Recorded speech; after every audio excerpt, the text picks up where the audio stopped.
Hello, hello, hello. Hello, everyone. Shadow, congratulations on getting first. First has been achieved, yes. Ah, very good. Can, Also, you're on the TV, so Gidget can watch too. Oh, how's Gidget doing? I saw your picture the other day. Oh, we are now amusement for a cat. yes, we are amusement for cat.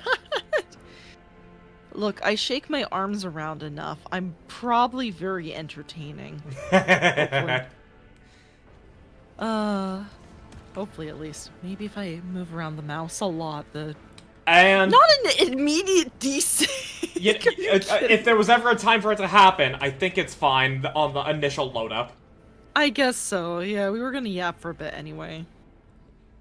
Yeah, cause Uh, I've not only got D&D, quote unquote D&D story to tell, but I've also got some complaining to do. oh, okay. So, I've already talked about this on my stream a little bit here, but I think I'm just, like, no longer allowed to use Twitter. Oh, wait, did something happen again? I Yeah. haven't been on in a bit. Yeah, so, like, I already told a story earlier about, the suspension that has since been resolved. I just kind of, like, lost the momentum to keep, like, posting my shorts every day on Twitter because, like, when you're not allowed to do it for 2 weeks, you just kind of stop. Right. But as of, like, last Wednesday or something, like, sometime last week, Twitter, like, I've started to get hit with Twitter, doing the verify you're a human CAPTCHA stuff, where it's just like, click on this box to prove you're a human. And I'm like, okay, this is kind of silly, but whatever, I'll do it. And, like, last week, it was like do this, like, do a CAPTCHA. And it's annoying, but, like, I'll do it. It's whatever. Do they think you're a bot? Is that what's happening?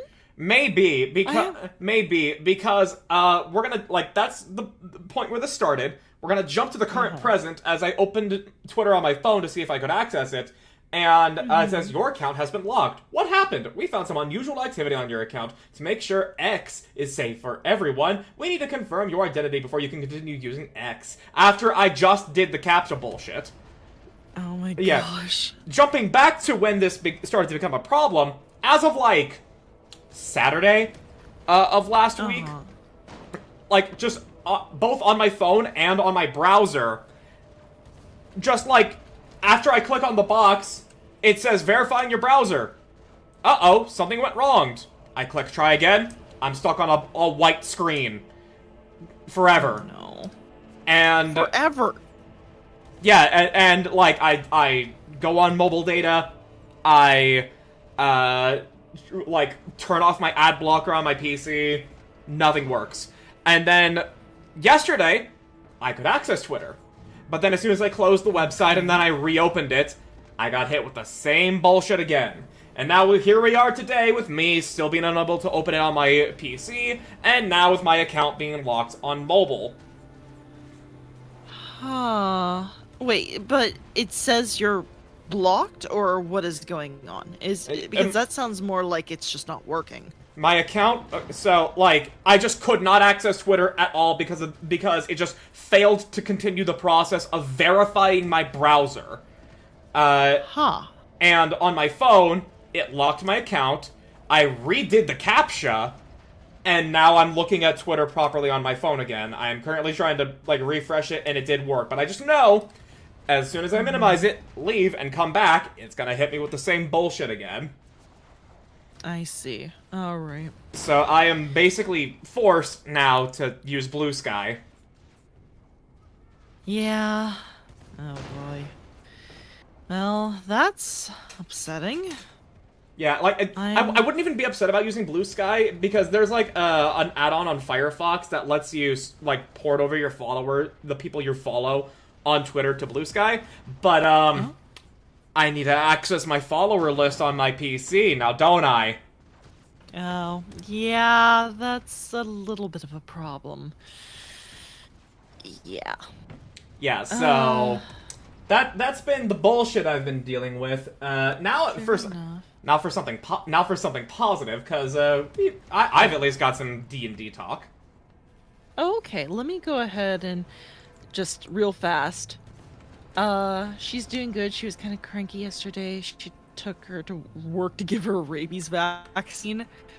She'll be better for it. She'll get over it too. It'll be fine. Yeah, Sorry, there won't be any rabies to make her angry. Yeah, exactly. Yeah, exactly. And then, hi, Dragon Sage. Sup, Slanesh's favored nerve-ending harp. That is so incredibly specific. Yeah, I mean, I've seen those harps, honestly. I've seen the little figure where I don't understand how they work, where they, like... Apparently it's like a harp made out of, like, muscle sinew from, like, a guy who's, like, still alive, and I'm, like, looking at it like, but harp strings are normally made out of intestines. Why would you make them out of muscle? That won't sound right, Slanesh. What you doing? I did not... Wait, actually intestines? Yeah. No, I mean, traditionally, harps and string instruments were made out of intestines, specifically, or mostly pig gut. I did not know that. Now you know, and knowing is half the battle. Fantastic.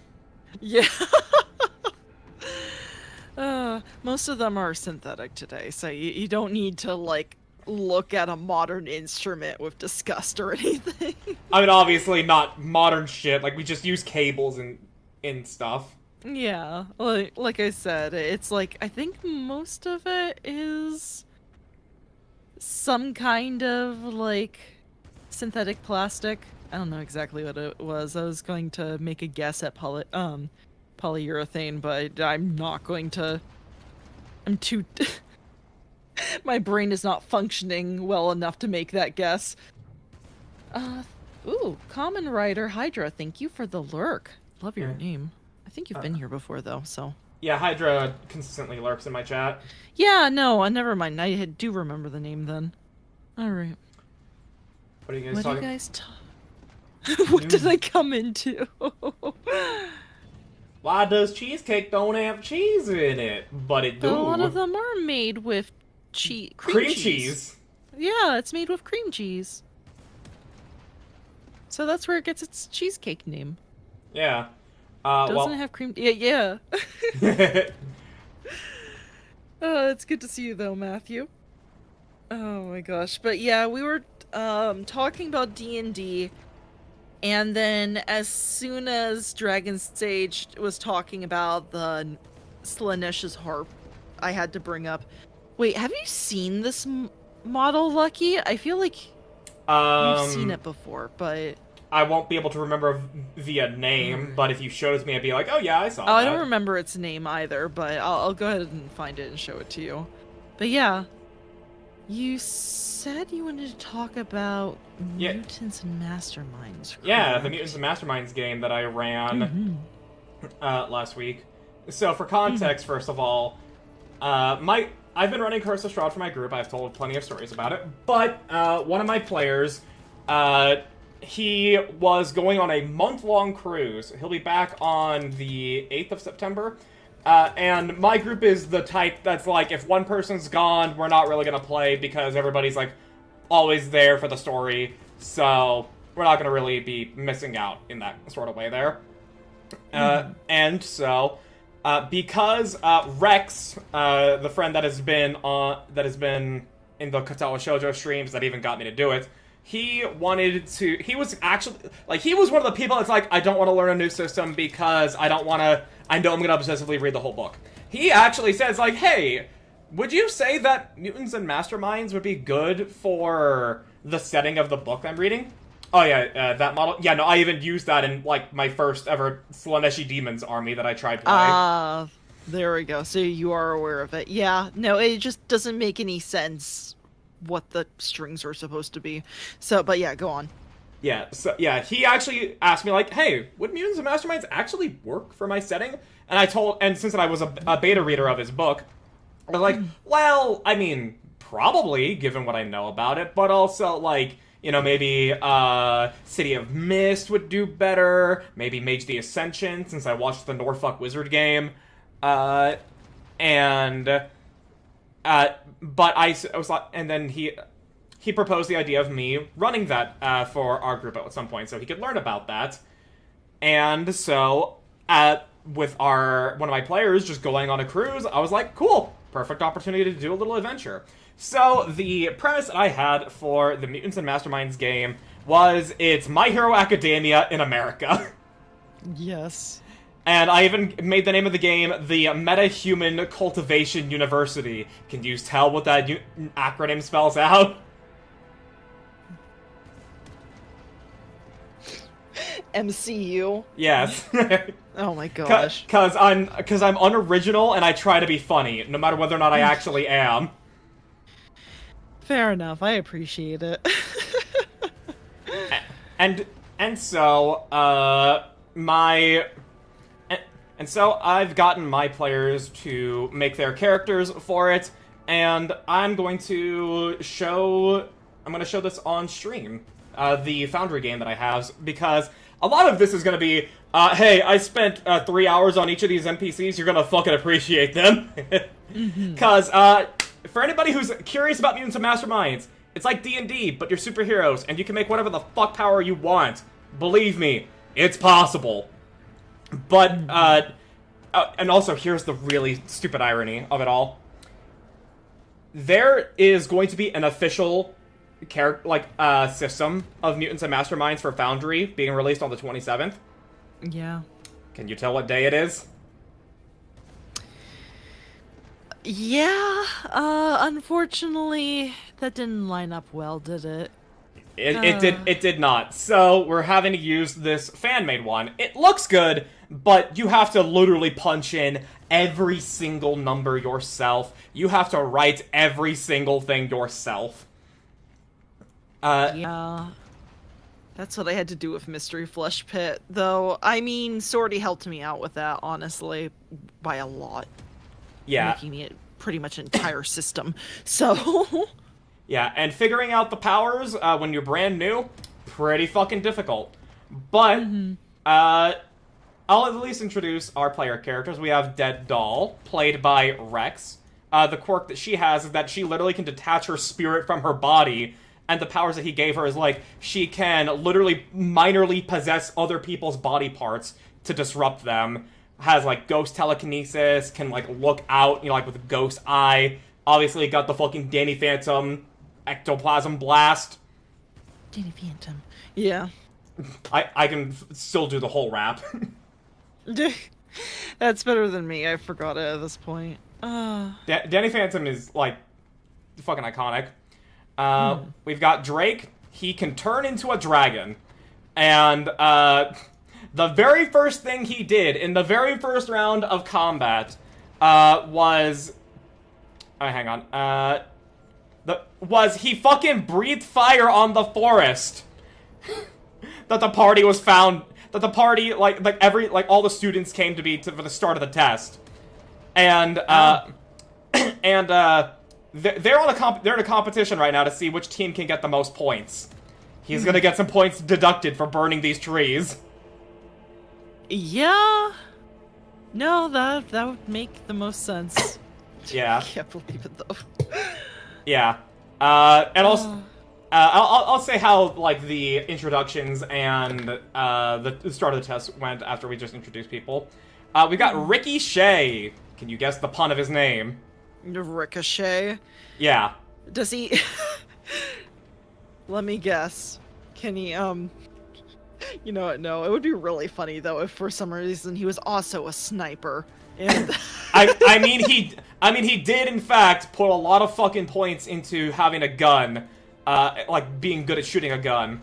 The powers that he took were various forms of enhanced senses to where he can just... His sense of touch is extended out to 1,000 feet away from him. Oh, okay. And I told him... And he made a power that's like, oh yeah, I have this blast power, which is a range attack, which is my gun. And given how I thought the rules worked, that wouldn't be possible. He would have to make a gun... buy a gun... and then do something else. Turns out I was wrong. You can integrate an equipment into a power, but then it would be dependent on having that equipment present. Got it. I don't know why. Whenever I think about this, I'm just like, he's whole horse. I mean, more. I think that's part of it. That's not actually his intention, but that's the thought that came to my head. The entire horse. The entire horse. Yeah. I appreciate it though. Yeah. And we have Seraph, which is, you'll notice that the PowerPoints, which is, like, the budget method that players have to, like, build their characters, is incomplete because, he would... I'll tell the story. Like, the player that made Seraph here, his initial idea was, I want to make a lightning speedster, because he had a specific character back from Skype was a thing, and he was gonna play that. He changed his mind. He then made his quirk Halo, but the power was more like ring. You know, like it was just more like having a ring rather than the connotation of Halo. But he is he's now in the midst of changing it to where he basically has a permanent summoned angel, which is going to be the real powerhouse of it all. And he's currently So he has a stand. So this is he functionally has a stand. Yes. amazing. Hello, Uncle. I love it. Oh, hi, Uncle. Yeah, no, I saw it. Funny enough, I do have the first one, but I need to... I'm gonna play them in order, okay? I think you found the second one for me. But yeah, I did see it. I just haven't had time to respond to anyone right now. I need to confirm... Yeah, I don't have any D&D stories for you guys because I think I let you guys know what happened last time when we were playing D&D. I had to run out in the middle of it, and we're in rescheduling hell right now, and it might not be until September until we play another game. So, very unfortunate. So I'm living vicariously through Lucky. I aim to provide. I appreciate it. But yeah, that's our player. Answer's here. Oh yeah, no. yeah. He's out here mortaling his shell because Mortal Shell 2 is out, but it's $50 fucking, so I'm not in the position to buy it right now. Fair enough. Zinch has visited Domina. Zinch has visited me. Why? Because change. Oh, okay. To fuck with you. Change. I know. Because of rescheduling. There we go. Yeah. Zinch is very funny like that. He loves pestering me for no good reason at all. Does the Skeletor laugh?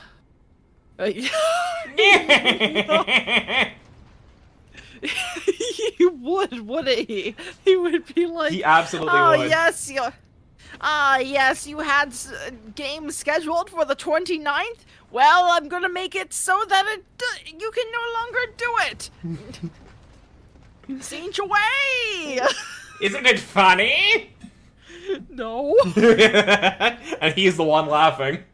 I know. That dating sim was a gift from Slanesh. Oh yeah, fucking Sucker for Love got another game announced. Yeah, I was following the beta, and so the full game is supposed to be releasing soon. So yeah, we're definitely gonna do that sometime. It's very funny because I basically heard of it as soon as I finished Sucker for Love 2. I think I was lamenting on stream, like, oh, I wish there was more games. It's really sad. I really like this series, and then all of a sudden I was just like, you know, I'm just gonna look up what the developer was doing, like, after stream, and it's like, oh my gosh, they're developing. So, yeah.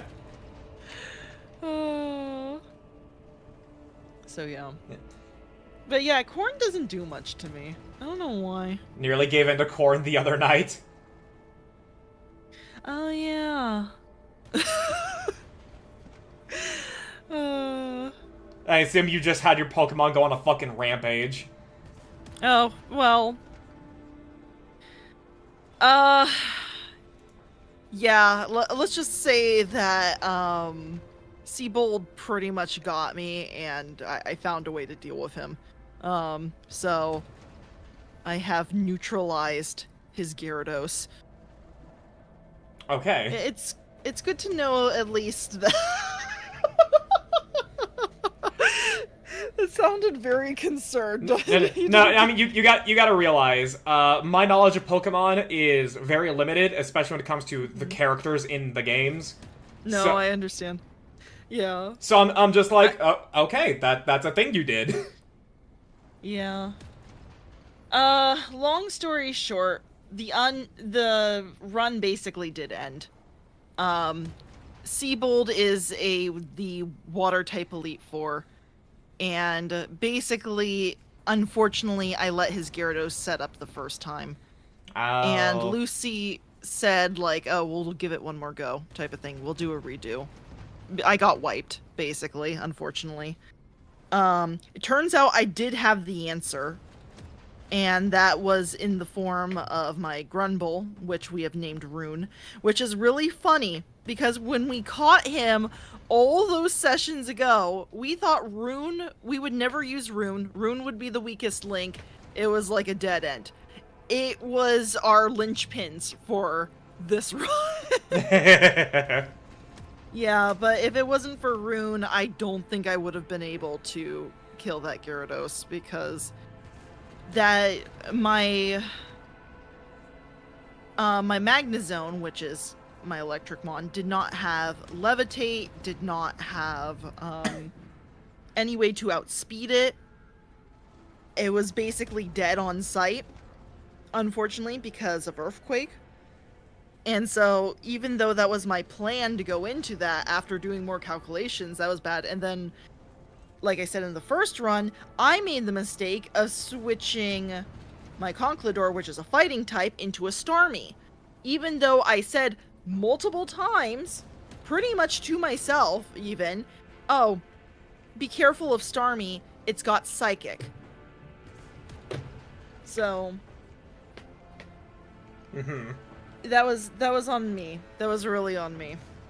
And so, but I was kind of at that point where I'm like, we're gonna do it we're gonna give it one more run, but I don't think I have a way to defeat him, was basically what I thought. And it turns out I did. So, it just required doing Charm for 5 straight turns in a row until he got bored, tried to use Waterfall anyway, it didn't do anything, and then I just kept hitting him. It was great. Oh, fun. Yeah. Now, granted, a crit would have still ended me, but we're not doing... I got lucky, so we're fine. So, yeah.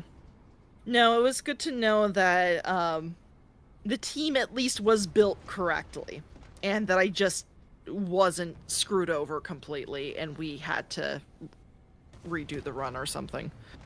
Or go with our B team, which was what we were going to do, but we were so close. It was like 3 in the morning. So it was just kind of like, dude, we're right there. So that's what I was telling you about with the bad end alternate dimension type of thing. Wait, did I tell you that? I don't think I... I don't think that specifically. No. Okay, I'm sorry. I'm running on 4 hours of sleep, so I'm kind of... No, I didn't tell you that. Yeah. Lucy and I were just discussing making, like, a video of the overall story. And kind of want to do that for much you that. said. Yeah, like that's the bad end, alternate ending type of deal. Yeah, could fucking do it like what Barney did, and that is unfortunately where we had to give up. Is what I'd say if I was a bitch, and then you like fucking just come in with a victory. Maybe. I might do it. I thought about that, but I might do it a little differently. Mostly because I did fail that first time.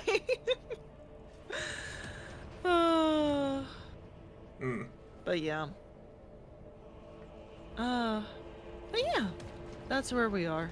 It's nice to have that series done.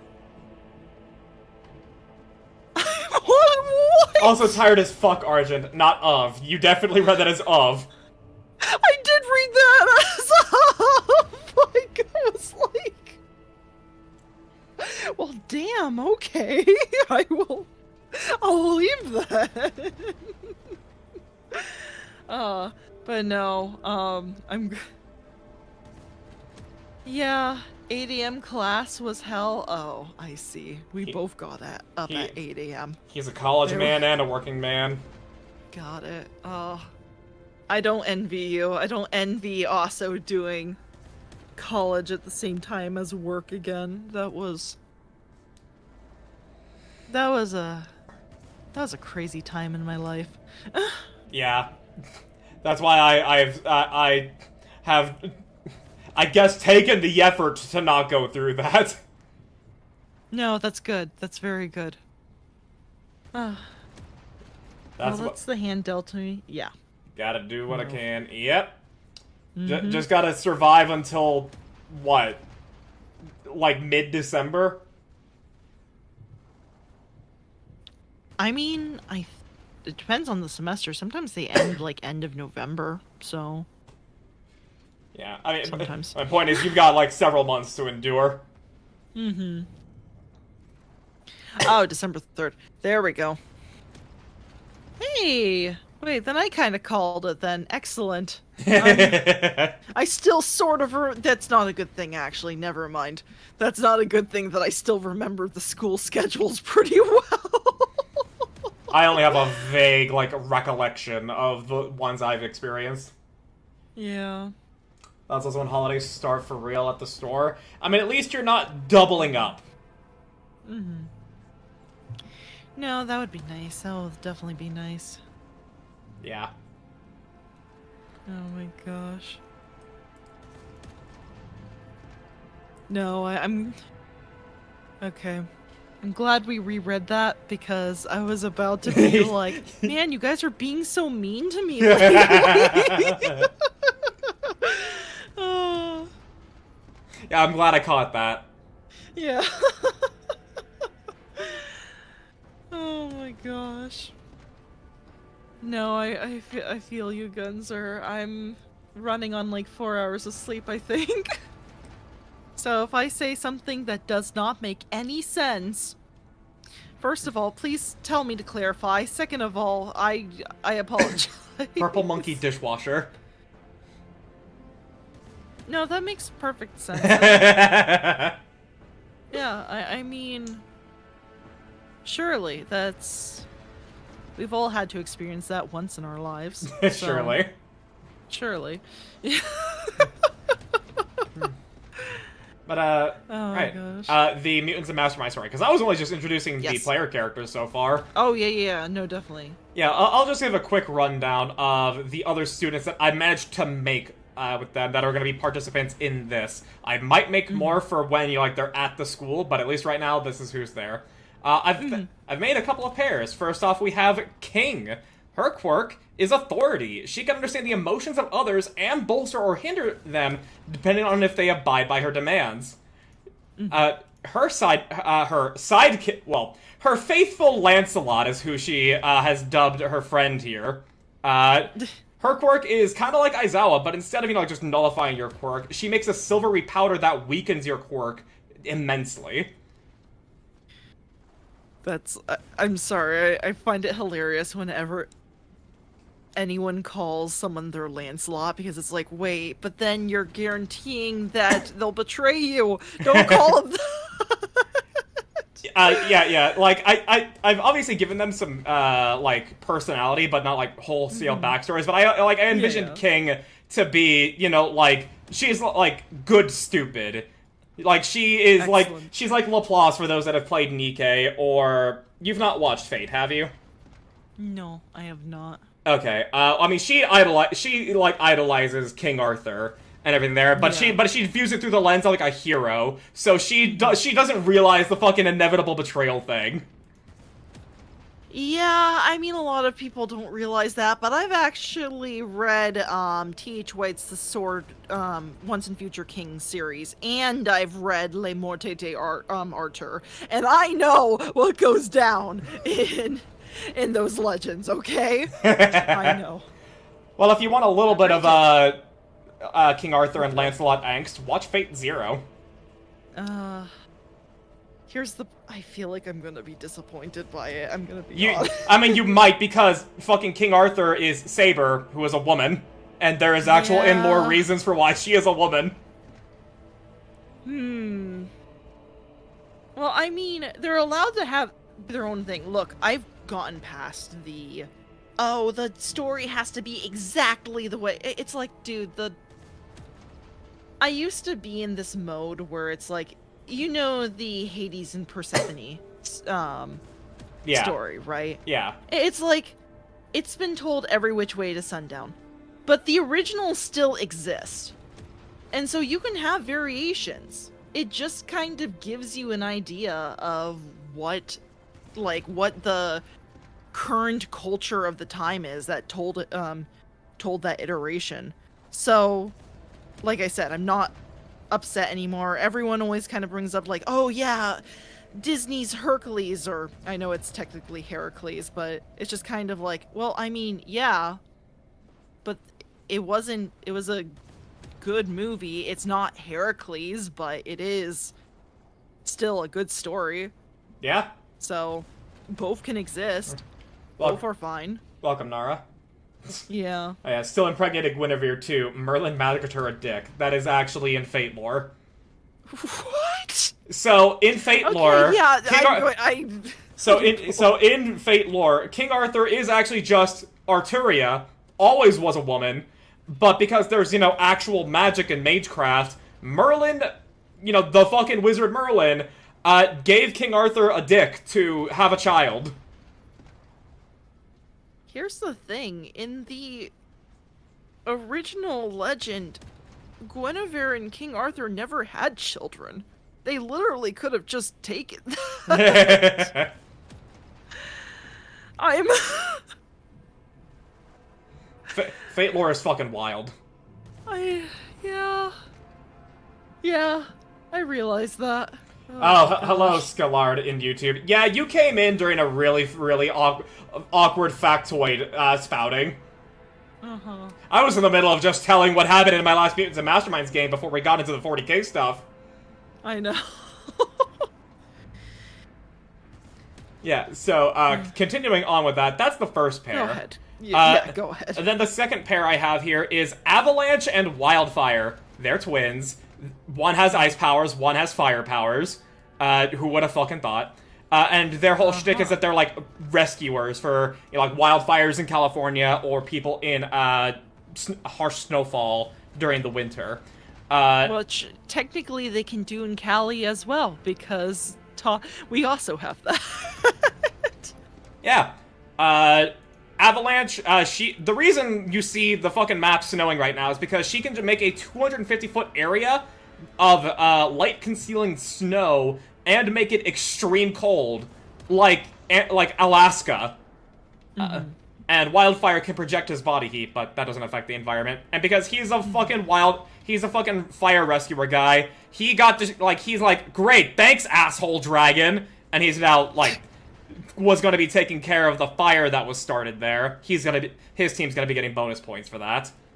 Oh. Yeah. That's really funny. Yeah. Then we have a lot of individual people. We have Megalodon. Her quirk, shark. Whatever you think a shark does, she gets it. She is a fucking, I'm better than all of you, and I'm gonna prove it type asshole. She squared up with Drake initially, because, I had her, she came onto the scene where all of the fucking, students were, and she's like, yeah, I could take you guys. And then the player playing Drake, immediately jumped at the opportunity to, spark a rivalry with her. It was great. And, while they were arguing, I just had, Selkie here, her quirk, Nymph. She can literally just turn into, parts of her body into water, and I made her, a grappling build and all that. She came on the scene, and it's I don't usually get to make these, the thing that happened in there was that they both, spout really clever insults to each other. And then she came on the scene. It's I don't usually get to make jokes, but do you want me to get some water for that burn?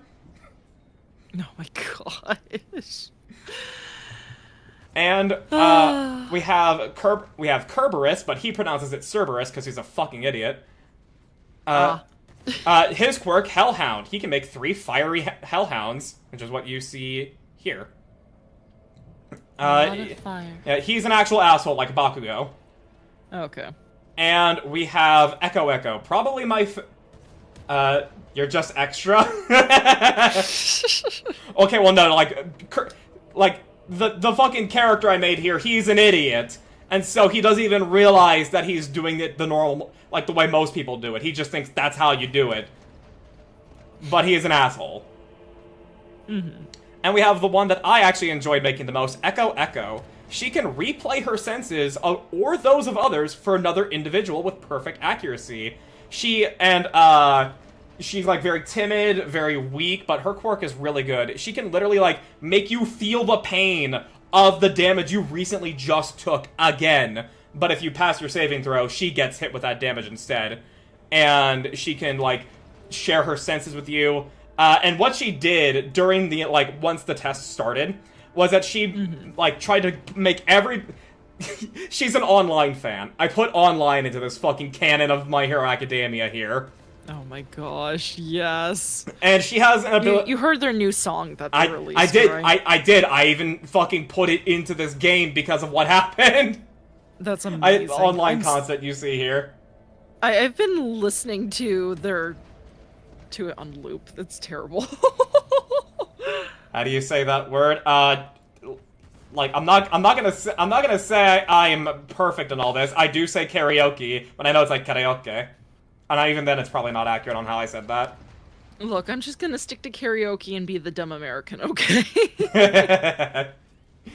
Yeah, but so that's all. Oh yeah, and so a really funny thing that happened was that one of her powers is that she can basically take you to a concert that she went to, because she has an eidetic memory, and one of her powers is that she can share the sights, feelings, and sounds of that thing. So she was like, hey, do you want to, like, I'm sorry you missed the concert, do you want to, like, watch it with me? And then she can actually, like, replay it in your mind as an illusion effect.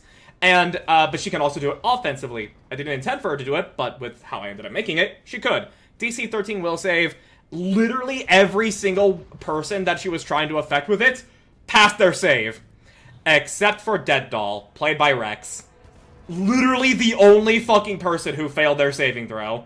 And so they were the only one at the concert. And she hated it. She was like, I swear, if I find one of y'all who did it, there will be hell to pay. And now Echo Echo is terrified of her. Oh my gosh, that's hilarious. Yeah, and that's just like one of the things that happened here. The actual premise of yeah. Oh, sorry. I was just gonna say I can see a few rivalries happening between them, and I love that kind of stuff. So please go on. Yeah, and so like that's all of everybody, and like I just had like. All right, which one of the player characters here do you think is the most punctual? That would actually show up, like, early to when you're supposed to be here. It was Drake. He had a nice moment with King and Lancelot, because King is the type who is like, early to bed, early to rise, and they got here, like, an hour before even being punctual would warrant them doing so. And then, like, I filtered it in more and more, and the main draw was, like, the whole beef with Megalodon and him.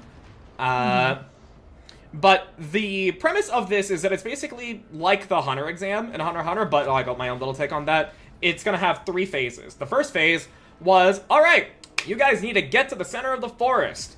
And we've got some robots that are gonna be in your way. Kill them and you'll get some points. And whichever team ends this whole test with the most points gets a special reward. And so the choice you have is either to get to the center first, in order to maybe get more valuable points later on, or take care of the robots early. Turns out, robots are really fucking tough to kill. Because the way Mutants and Masterminds works is that there's no hit points. Instead, instead you have a toughness save bonus that gradually degrades every time you fail it, and if you fail it bad enough, you could just get knocked out right in one single hit. These robots have a plus 10. That's actually really fucking good, and they hardly any got killed. Even as minions, which just instantly get knocked out as soon as they fail their saving throw. So, learned from that.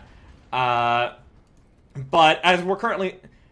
And so, the players decided, we're gonna go to the center of the forest. We'll kill some of the robots along the way. And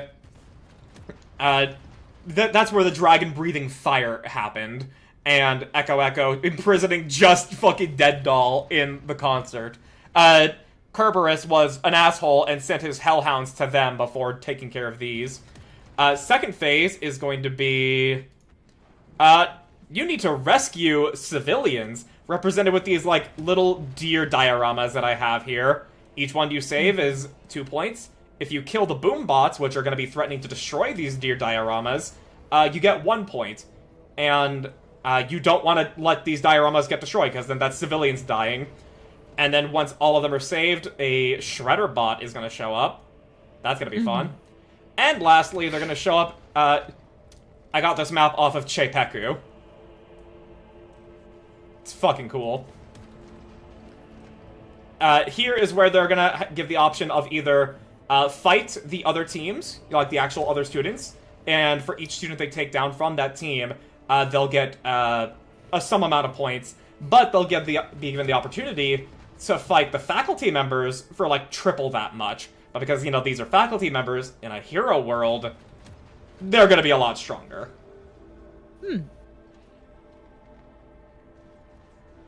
And the ones that I have planned are Gloria Beretta. She is, you know, like just the ultimate tech head, basically a technomancer. And Longsword, who is one of the best sword fighters in all of America. And his quirk is Iron Skin. And that's more or less what it's gonna be. I don't know where we're gonna end it, but if we're gonna be ending the this like entry exam period after 2 sessions, then by that point, that player that's gonna be coming back from his cruise will probably be able to join us. I'll be like, hey, do you want to make a villain that's gonna show up and the party has to fight? Oh, that would be cool. Oh my gosh. Whereas if we are past that point before he shows up, I'll probably be like, alright, well, the party's in the middle of doing this. Do you want to make a hero to come support them?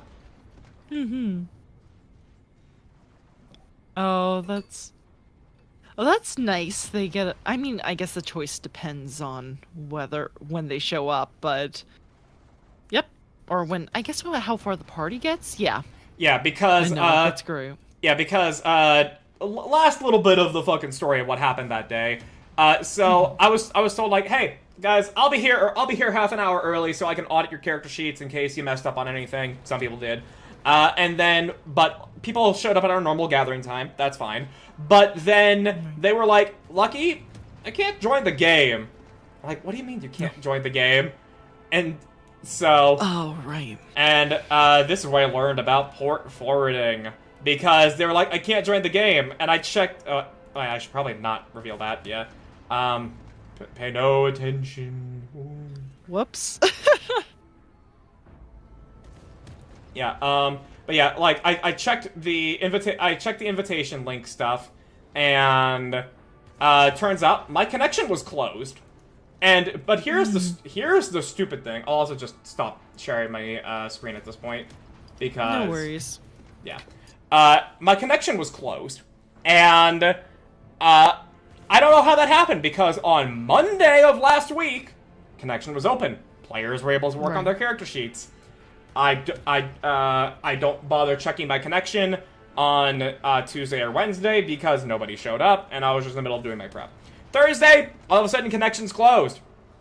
And so, I spent a fucking hour dealing with figuring out how to find out what my IP address is, how to log into Cox, realizing that I need to download the Cox Wi-Fi app to set up port forwarding. And I have to go back and forth talking with my dad, who didn't know any of this shit either. And he works for Cox. Oh no. Well, that's really bad then if your own employee doesn't know. Yeah. That's ridiculous. Yeah, and so an hour goes by of me just having to do this, and then we spend half an hour with me auditing their character sheets. And so we only got through that initial testing, like the initial, like, hey, all the students have shown up, and then the first phase of the test. I was fully expecting to get through the whole thing, but, alas. I mean, hey, at least you got something. And it wasn't just, oh, hey, you did something. Yeah, you messed up the encounter by, debilitating yourself. And before we could figure out what to do, oh no, I need to run. Sorry, guys. Now, you see, you're very kind for doing that for Luca. I would absolutely be like, all right, if you want to do that, then actually no. What I would be like is like, hey. Well, here's what happened. I would have literally, if I caught it, I would have been like, "Are you sure?" And Yeah. been told her what it meant and everything. And if she still wanted to do it, then she could go ahead and do that. Yeah. That's But more accurate I to what it actually would missed have been. it. Yeah, I didn't even see her go through with it because, like I said, I would have warned her. I didn't know. I figured that, well, I mean, she knows what happened when her first pool got down to 0. Surely my players would recognize when their pool got down to 0 for a second time. Surely. But yeah, no, it's like I said, it's good. We're fine. We figured out something. Literally what we're gonna do is the way Cypher works, which is really nice. I don't think we would have had to figure out something else entirely, but there's like a set of timed rests you can take, and the first one is only like a few seconds long, but you can still get your 1d6 plus your tier in health back to your pool. And so I basically said, we're going to retcon it that you did this right before you threw that can at Arnold the copepod, okay? Before you did that, you took a rest. And so then you can still take the amount of points for effort out of your pool, and then everything else is normal, and you're not on the floor unable to move anymore, okay? Because then I would have to, it would have turned into some sort of mess otherwise, because then it's like, oh, do we retcon everything else? Were you suddenly on the floor? If it was a matter of, oh, we'll just say it was adrenaline then, so that we don't have to change anything, then it's like, but then where does it end? Do I just suddenly be like, oh, you're on the floor? Or do I say like, oh yeah, you can keep going until you get to that spot I planned?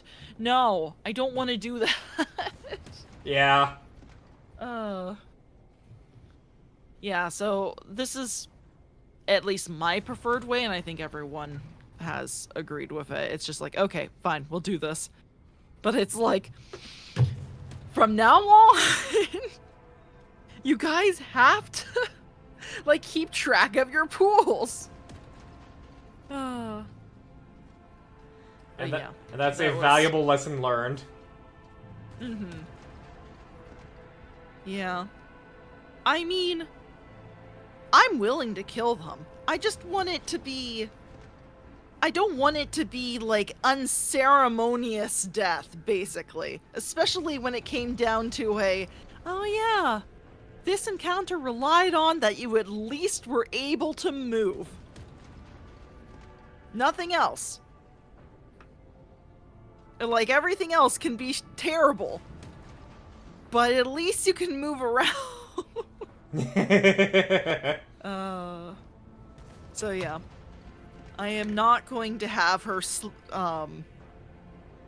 eaten alive by flying piranhas. So by her I mean, own I'm going blunder. to have her do that, but I at least want her to be able to do something. I want you to feel like you have a chance. I want you, exactly. See? I want you to feel like you have a chance. Oh my gosh. Unrelated, I'm so deep in the Project Moon lore. Shit's great. Yeah, Project Moon is Limbus Company, Lobotomy Corporation, and Library of Runa, if you've heard of any of those. Yes, I have. I mean, I didn't know it was called Project Moon, but I have heard of all of those. I was looking into playing them in order. I think Lobotomy Yeah, Company? Lobotomy Corporation, then Library of Corporations. Ruina, then Yeah. Limbus Company. Limbus Company is a Yeah. gacha. But it is the type of gacha Right. to where you actually can just skip the gacha altogether. Oh, interesting. Yeah. All right.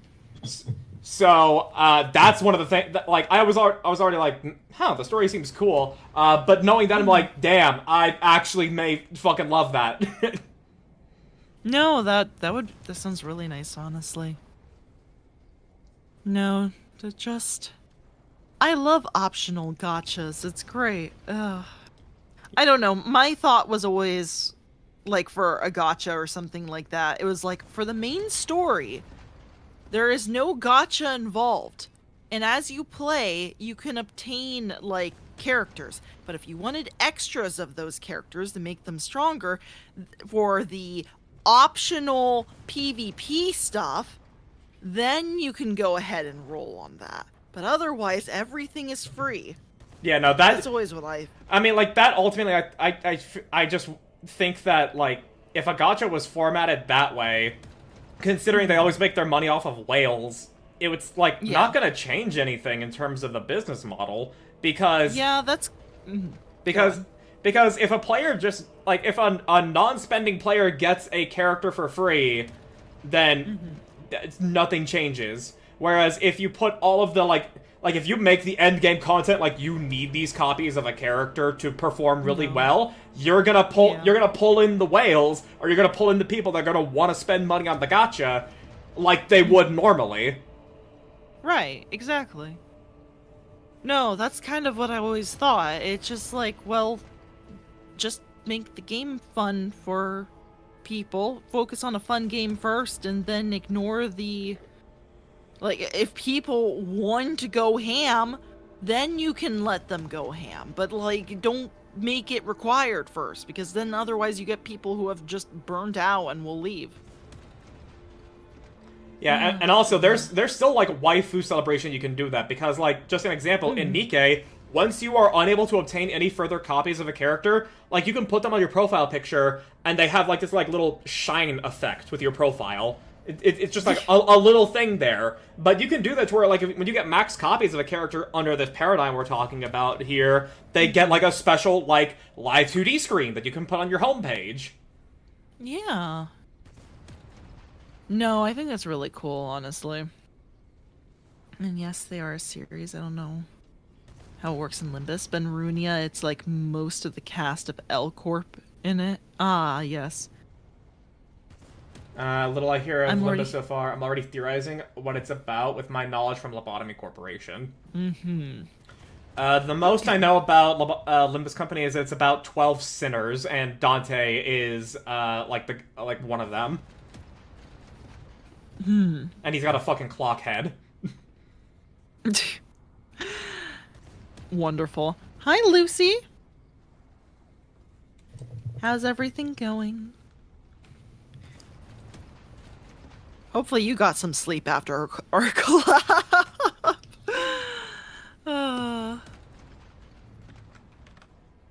Alright. Yeah. Now... I think Lucy said he didn't have any work today or anything like that, so I'm the only one who is, loopy right now. Time for copious amounts of caffeine before we go meet Trazyn. Ah, fair enough. I had a yerba mate today. I should be fine. But like I said, if I say anything that doesn't make any sense, just go ahead and ask me to clarify. Slept from noon to 5. I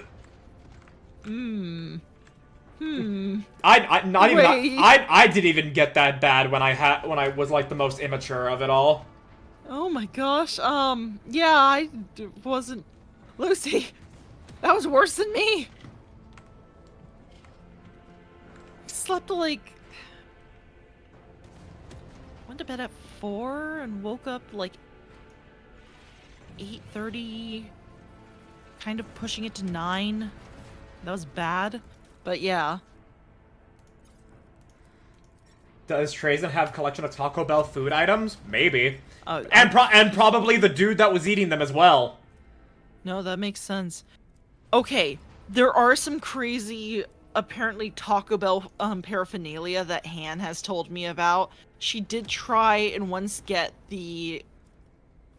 I guess this one's not as crazy, but she did try and get the collab Stanley mug with Taco Bell. I think it was like a Baja Blast one or something, but it like sold out in like 3 minutes or something like that.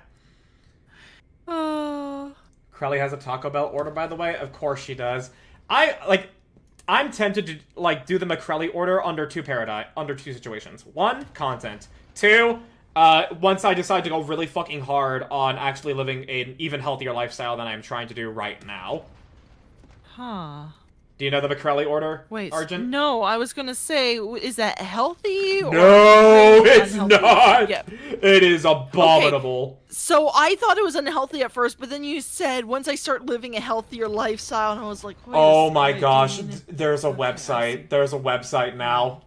Oh no. did McCrelly.com. It's literally just... Okay. Yeah, I'll read it out for you here. Okay.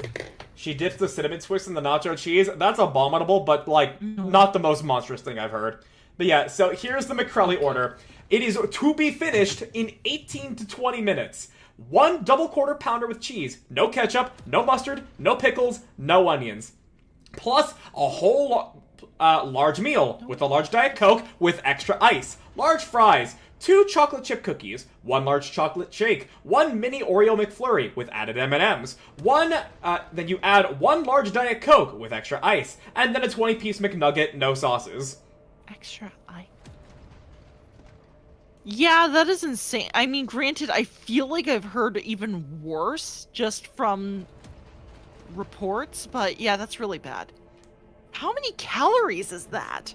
I'm not gonna do the math, but probably at least 4,000. Okay. She has tech for this. I Yeah, see. yeah, I know. Like, there was a fucking trend of, like, every fucking streamer that Crelly had some kind of connection to, trying the McCrelly, and all of them fucking dying. Not actually Why lying, does she but you not get the put idea. Okay, why does she not put any onions or pickles on her... Cause she's a fucking That's freak. Yeah, I love pickles and onions. Why would you ever do that? Yeah. The extra ice is Go so the get Trazyn. soda doesn't get watered down. I mean, Yeah. I fucking order no ice in my drinks, because why am I paying the same amount for less drink? But in the case of where you need to save as much stomach space as possible for the McCrelly challenge, that's valid. Uh-huh.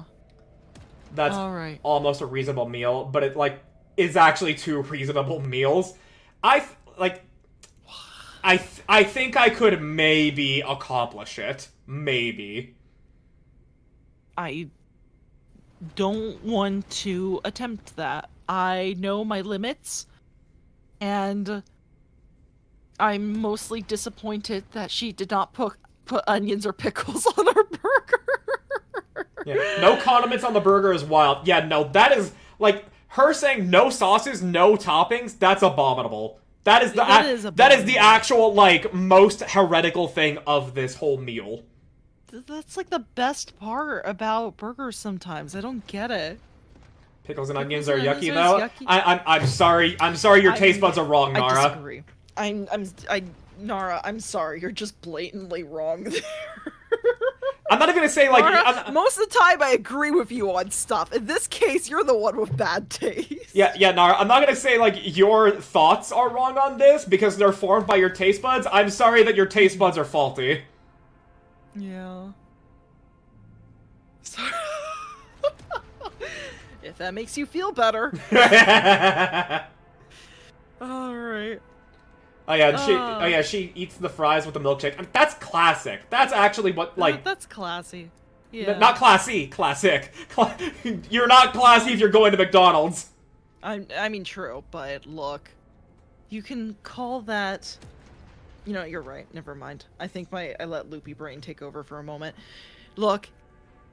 It's good. It's a classic flavor combination, okay? It's wonderful. And I won't let anyone discourage it. Yeah. Onions not to my liking. That's a disappointment. And pickle is actually sin in my household. Mom's allergic to dill. Well, that's different. Okay. Yeah, that is different. Okay, but have you ever had caramelized onions? They're wonderful. I love them. Yeah, they're delicious. If it didn't, next time I know I'm gonna be eating something with like that could have caramelized onions, I'm just gonna like meal prep a just giant tub of them in advance. Mm-hmm. Actually, I do need to ask now because I found this out the other day and I'm curious. Have you ever been to an In-N-Out? I adore In-N-Out. Okay, never mind. We're good. I heard something where it's like, oh yeah, there's not really any In-N-Outs anywhere else in the country, and I'm like, wait, hold on. Yeah, no, like I have introduced like my fucking East Coast friends to In-N-Out, and like they were like, yeah, that's pretty good. It wasn't their favorite, but still. Yeah, I mean, they need to get animal style. It's just that simple, okay? Yeah. But the onion on the McBurgers aren't caramelized. You're right, they no, aren't true. because That's McDonald's is not really that good. It does its purpose. Sometimes. I'm not a big fan of McDonald's, I'm gonna be honest. The last time I got McDonald's was actually,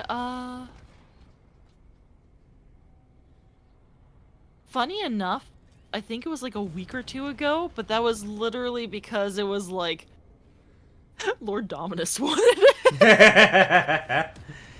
Because before that, it was just like, when did I have McDonald's? Years ago? Something like that. Last time I had McDonald's was during the Grimace Shake era. Oh, right, the Grimace Shake. Yeah, because, hey, guess what? This is such a phenomenon that so many people are making memes of it killing you, that I'm just like, okay, I just want to try this. I know it's not going to kill me, but, like, I just wanted to try it. And you had to get it with a meal, so, yeah. I thought those memes were hilarious, but unfortunately my friends did not agree. Man. I loved it so much.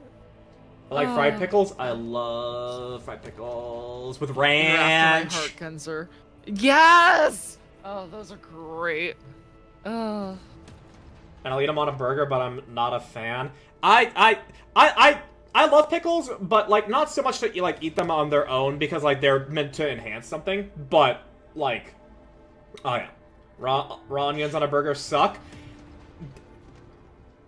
You're more valid when it comes to like whole chopped like raw onion on a burger because it is kind of pungent. But I can fuck with it. What about caramelized chicken? I mean that. Do you mean just cooked chicken or chicken with like a sugary glaze on it? Like, there's a lot of ways that we can interpret that. Oh yeah, a Necron color. Chicken with a caramelized, sugar glaze. There we go. I've had teriyaki. Not really a fan of teriyaki. It's too sweet for me. Hi, Voss. Sorry, that's not gonna work. You literally did that to me last night. Why would I say know I'm in a loopy state, but I remember that. A Necron color Baja Blast pie sounds interesting. That's just Baja Blast with extra green food dye. Yeah, pretty much.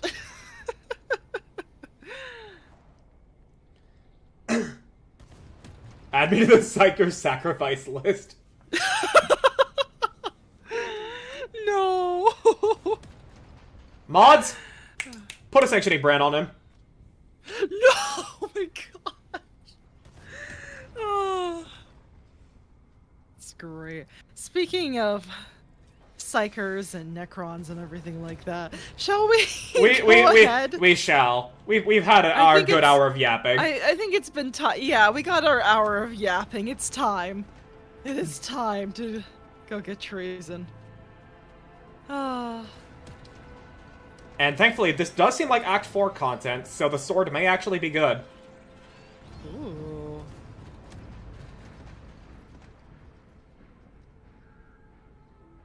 I really hope that this is Act 4 content, so the sword's actually good, and we're not just gonna fucking cargo it. No, I hope so too. Alright. You have no idea what awaits you? I mean, a battle at the Von Valencia's palace, that is what awaits us. We can at least determine that.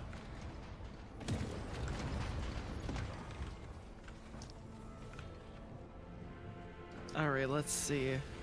Sister of Battle. Ooh. Ooh. Who knows? Me?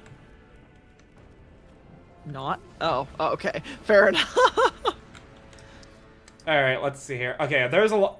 Alright, well, there's, no goods here. At least as far as the map shows. And there's just...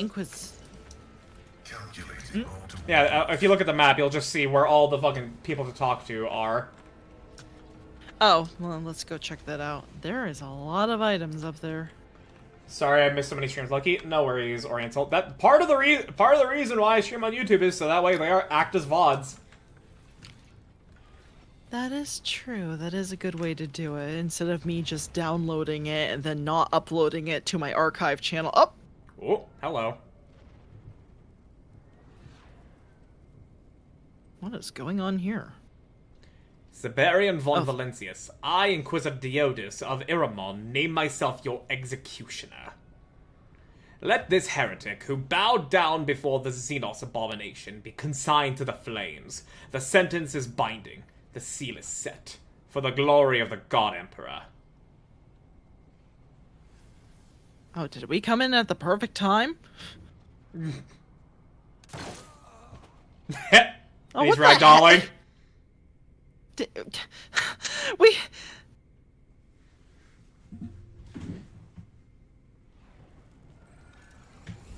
Oh, and it's resetting. Oh. It's replaying that period. I see.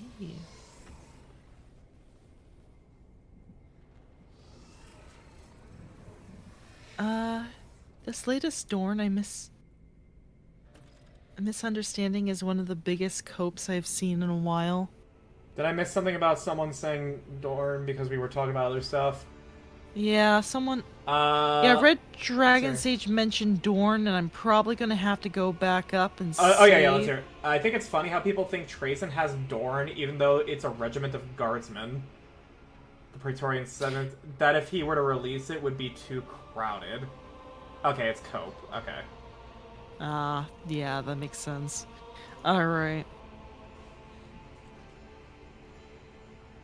It would be really funny to have Heinrichs with you here. I think so. There's like a lot of different options we could have gone for. It's just a shame that we can't take them all and hear all of their stuff individually. Unless you used a mod to just like have everybody with you. True. The sentence read out by the Inquisitor to your ancestor still rings in your ears. To find Siberian von Valencius alive mere moments before his execution. What a foul Xenos joke. Everything you have seen here seems designed to mock you, including the fact that you are back where you started, as though a disgruntled host had tossed you out the door like unwanted guests. No! What was the difficulty? It was a minus 55, so it was a lot easier. Yeah. No matter how hard you try to dredge your memory for any facts about the siege of Dargonus, surely a major historical event, only the word Senai comes to the surface. It seems devoid of any meaning. Abelard shakes his head with a look of total astonishment. It all looks like a grand hoax, Lord Captain. In the time of your glorious ancestor, Dargonus was besieged by the Sane pirate clan, and he managed to repel their brazen attacks. I have never come across any mention of a conflict with the Inquisition. Maybe because the Inquisition erased it from history? I don't know.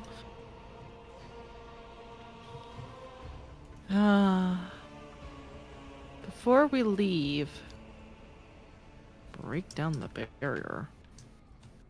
in case we wanted to leave. I guess. Oh, now there's loot. Oh. Yeah, I was gonna say. Well, I guess they just really wanted to. Yeah. Before you go, invariably... Oh! Never mind, I was gonna say before you go talk to an NPC, I was gonna go pee. Well, I mean, I can sit here for a while entertaining chat if you want to go pee. Yeah, just give me a minute, I'll be right back. Alright, no worries. Alright. Lehman Russ. Sisters Battle, it'd be funny to have. Yeah, oh yeah. Welcome to the Trazyn, bitches! So instead of the Matrix, it's the Trazyn. I like that. We'll trademark that name. Think of this as Trazyn's auto quick loading. Well, I don't know what he's reloading the save for. Does he think he's gonna get, like, new... I feel like him... Do you guys think he's a completionist at all? Like... I feel like he's got some form of Xenos ADHD, right? Because there will be something else that catches his interest, and he keeps saying he's going to go back and see all of the endings, but then he never does. I might just be projecting onto him, though. This is his version of a telenovela? Oh, fair enough. No, yeah, it's comforting, right? It's comforting to see your, I was gonna call my Fawn Valencia's ancestor a comfort character for a moment, but you know what? He probably hates him. This is probably cathartic. Alright, I'm back. Welcome back. We were just speculating on what this place was. But yeah, we've settled on this is the Trazyn, like the Matrix. The Trazyn. Yeah. I love that. Uh-huh. But it seems as though that Sergeant's hailing you. Mm-hmm. The path is blocked by military cordon. You stop at a respectful distance. A reasonable response to the rifle muzzles pointed at your chest by way of welcome. Your gaze slides over their faces. Their expressions are so eerily similar. They must have been issued along with the uniforms. Serving the Astra Militarum brings with it insomnia, a stomach for slaughter, and a touch of hopelessness. You can tell who is in charge even before he speaks, and not by the big fellow's insignia, but by the crushing weight of his stare. Sergeant Bronik Zarkov. Are you, my lady? I advise you to recognize the present circumstances and come to the only right decision. This is no place for a stroll. Do you think this is one of those instances where we're not allowed to mess with the time stream by telling them what is about to happen? Oh, because then something even worse is going to happen. I mean, it's completely irrelevant. This is just a replication. It's not like he's... it would be actually kind of terrifying if he plucked out this moment in time and yet somehow still everything is normal on the outside. I mean, they have the technology. I know. It's the Necrons. They use their dead gods as batteries. Try it? Alright. We'll try it then. I just witnessed the execution of one Fawn Valencius. Do you think you can dictate terms to another? Executed of Fawn Valencius? Don't be absurd. We have a fair few black marks against our name, but shedding Fawn Valencius' blood isn't one of them. The opposite, in fact. If something had happened to Lord Zabarian or his daughter, I wouldn't be standing here talking to you. We're their shield. The first strike lands on us. The sergeant squares his shoulders as if he is genuinely expecting an attack.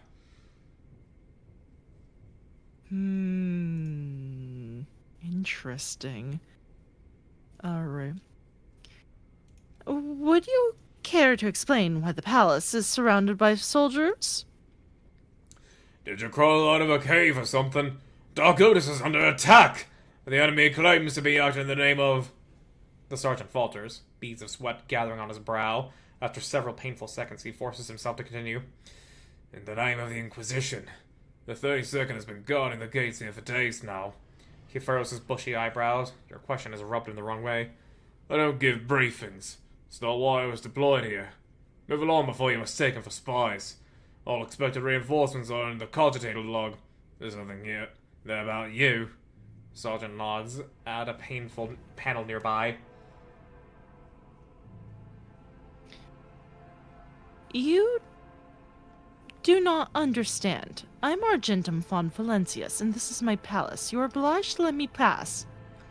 Listen well. Shooting madmen is a wretched business, but if I have to do it, I will. The sergeant makes a point of adjusting the heavy weapon on his shoulder, which clanks menacingly. Spill your gibberish somewhere else. Damn it.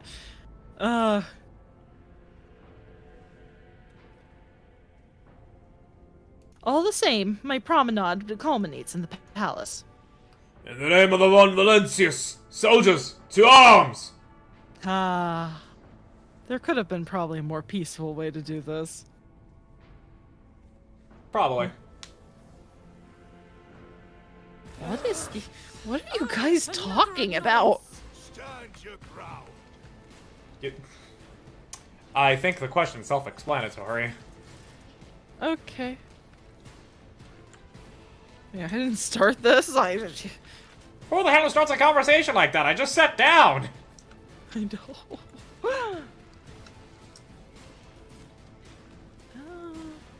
Actually, wait, yeah. I can make Abelard immune to Aogun's attacks, but I can't make him immune to your ricochet. Yeah, you might want to stand back for a moment.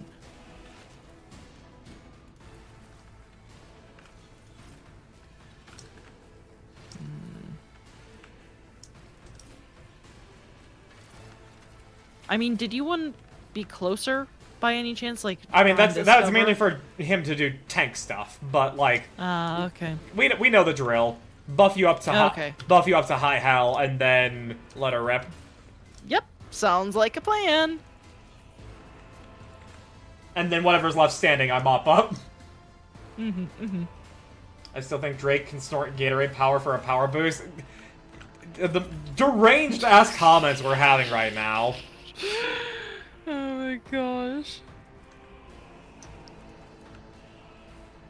I don't know how this is the battle that somehow started these conversations. I don't either. But okay.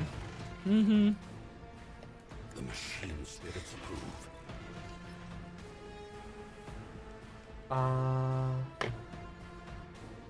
Oh yeah, and then So you put up the wall. Executing command. the wall. And then electrified attacks. That's what you called me out on earlier. Yes. Oh, hi, T-Striker. Do that. Inspired. A valid argument. Inspired. All right, and let's see. Is there anything else? No. All right. Your Go crazy, go demise is an stupid. incontrovertible Yay. fact. Alright, first I'm gonna situate myself down here. Then I'm gonna go ahead and put some marks on some peeps. You really get to see Sisters of Battle apart from Argenta, and your people are... well, the fucking Gree there makes it seem like hungry instead of horny, but like... I don't know. He's challenge rating 4. That's also 4. 3. I don't think I can see this guy.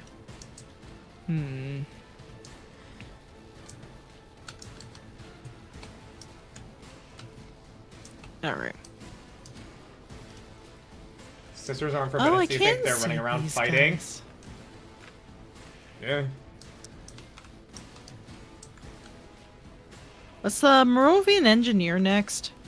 The next person to act is, in fact, the engineer. And I think that he...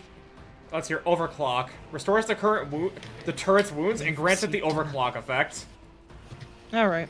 Well, I'm gonna go ahead and put a bounty on him. We'll put a bounty here and here. There we go. That should be good. Okay. Put and analyze on him. Do that. Can one of you slide me Pascal's number? You're gonna have to take that up with Argent. No, no, no, no, no, no, he's mine. Rules are creeping into my mind! Melody. Huh? Okay. That was a lot of reactions to you doing that. Oh no, I'm sorry. It was. I'm talking about from our party Frozen members. on there? Oh, yeah. No, seriously. I was like, wait, what's going on? It froze me in place and didn't bring me back to my normal perspective. Oh well, we're fine.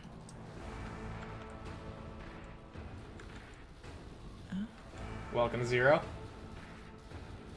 Excellent. Welcome. I think I could probably get away with another one.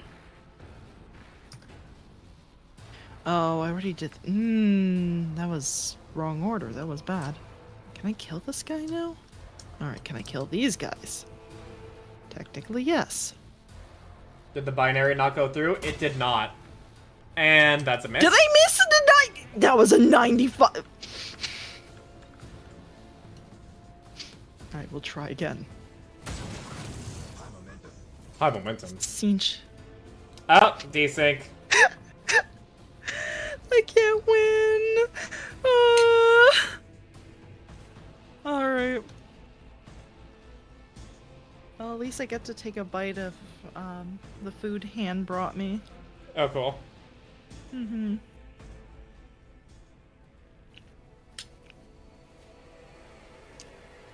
This is just pasta at this point. Alright.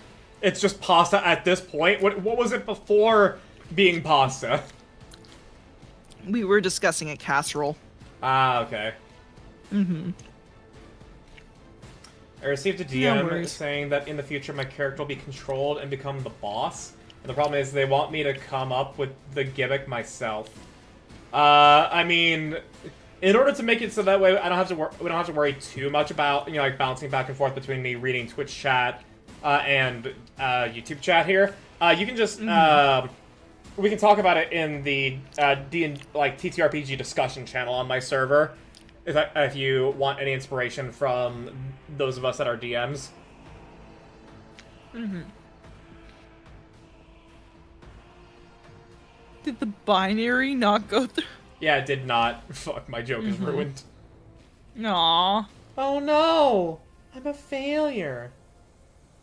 You got a mushroom on your shirt.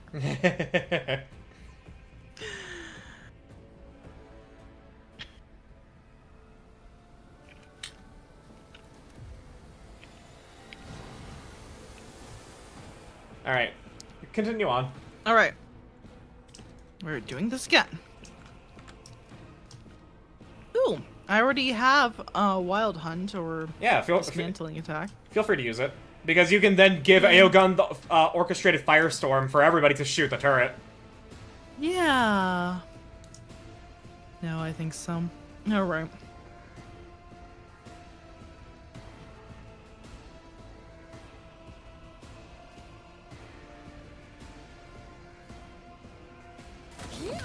Nice.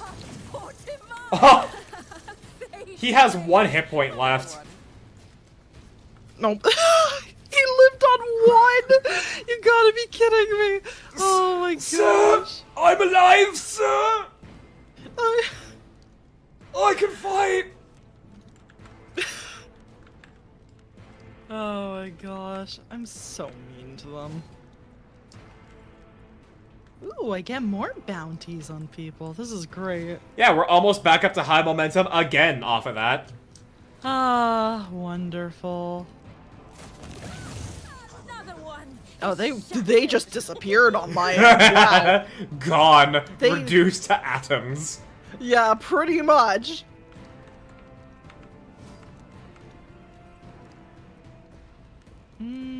That will either blow me up or the...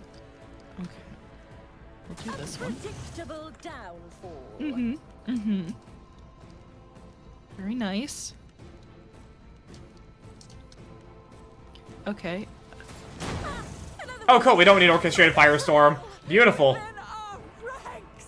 Oh, no, that was... Well, I did shoot myself in the face for that. it's fine. You're immune to injuries. Yeah, I'm fine. Fate claims. There we go. I... And that is the encounter. Easy. If I can't have Pascal just go and revive Delvin to have a date with him instead. No.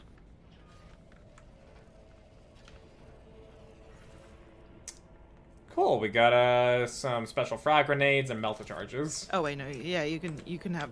I don't know who Delphim is actually. If I remember correctly, that's Whatever you one of the heretics that we dealt with on Kiava Gamma.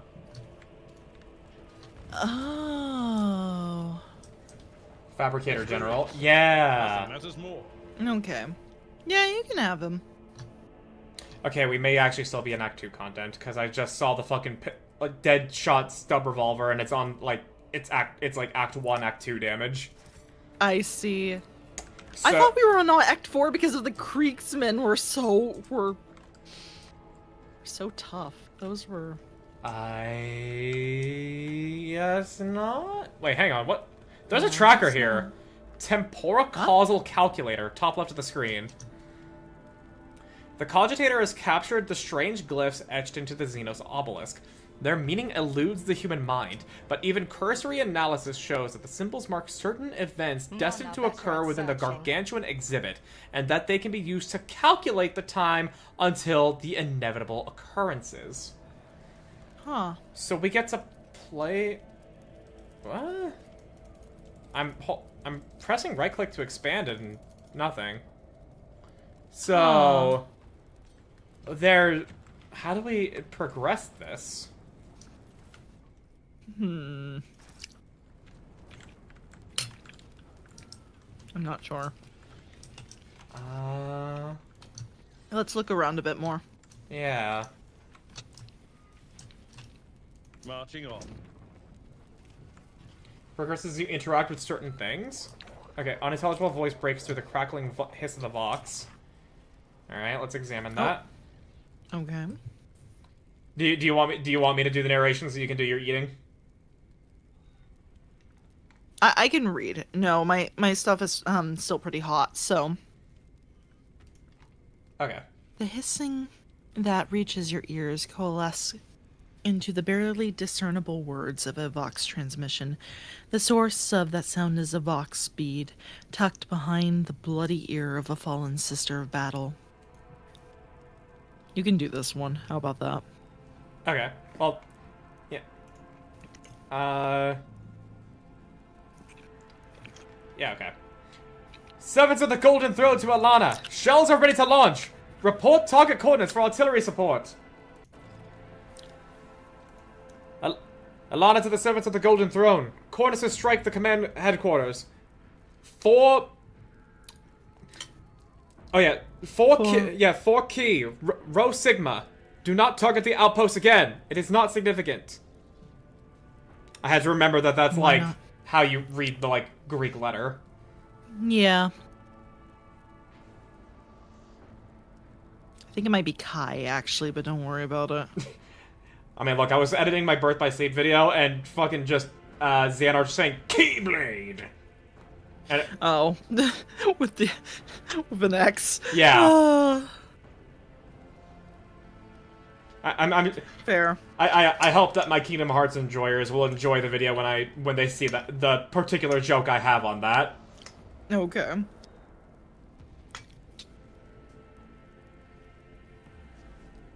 Alright. I just realized, though, I know I made you read it, but I just realized it's probably... Yeah, that sister Alana is the sister of battle. Yeah. You know, I'm gonna let you continue to read her. Yeah, enjoy your food. Oh, okay. you failed the Lore Imperium test. Damn. No reinforcements are expected. Heretic Corypheus is in the courtyard with his followers.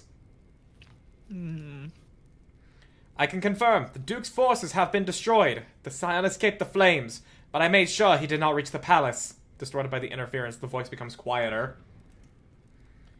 Whatever Alana's true... Oh, yeah. Were you... Oh, I was gonna read it anyway. Okay. I just got a good bite of my food. Whatever Alana's true identity, she is relaying sensitive information to the enemy side that is crucial to the defense of Dargonis. The God Emperor punishes! End transmission.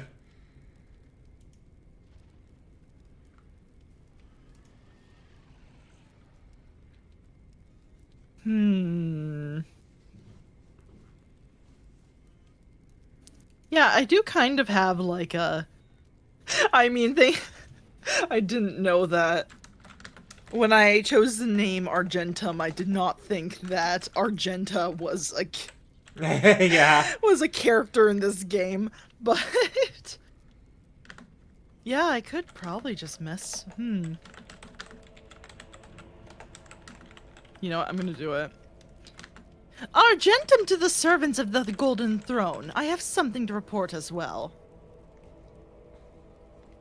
There's nothing but silence from the Vox channel, but you hear no click of disconnection, which means that someone has agreed to listen.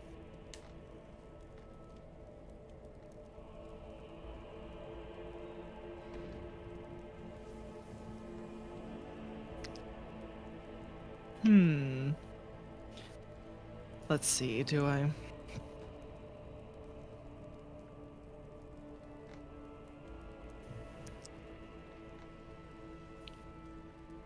You will have to bring me in on this plot. If you do not, I heard your transmission, and I will have trouble finding someone eager to learn its contents. No? Okay. Tense silence fills the Vox channel. It's followed by a short click. The connection was ended. Okay, yeah, the tracker did advance there. I wish I could see what event we're about to experience. I feel like we're about to get jumped by Sisters of Battle. Maybe. And I'm not looking forward to... Oh yeah, we probably need to interact with stuff to get the door to open. Yeah, okay, well, I'm gonna just move around parts of the map we have not been to. Oh! Okay, maybe not.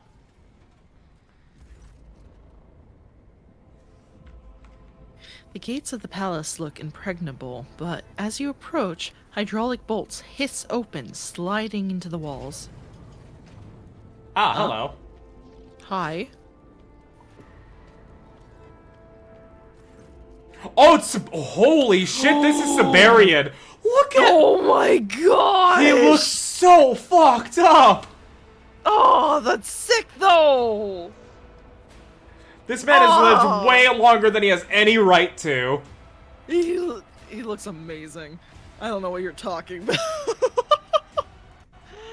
Oh my gosh. He is a perfect representation of the God Emperor. Take that as you will. Alright. Did you want to read this part? Yeah. 3 nobles, accompanied by enforcers, come out to meet you. They are led by a man wearing a uniform in Von Valencia's colors. There is something vaguely familiar about the intact portion of his face. The rest of the stranger's flesh has been replaced with implants that have turned him into a macabre semblance of himself. The nobleman narrows his organic eye in suspicion, its cerulean blue hiding beneath his dark lashes. You hear the hiss of servo motors and the creak of metal against metal as he casually rests his augmented fingers on the hilt of his sword, which is clearly of Xenos origin. The realization strikes you instantly that this is the sword you saw in the portrait of Siberian von Valentius, the one on board the flagship.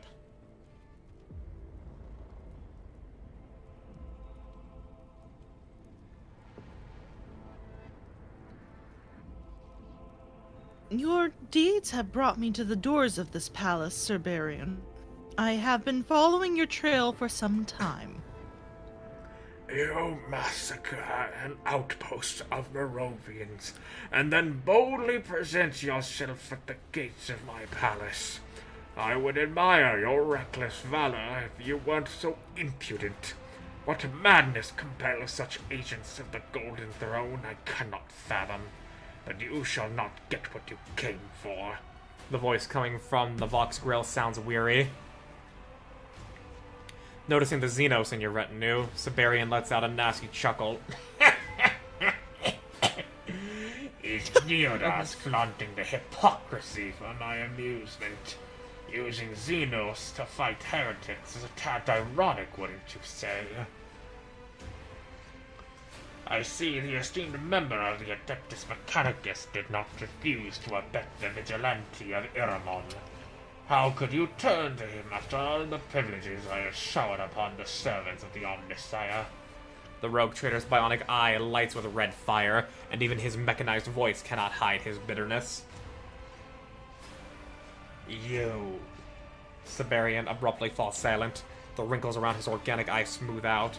When his gaze slides over your companions and comes to rest on you, there's not even a flicker of his past feeling in it, only the haughty coldness with which he met you for the first time.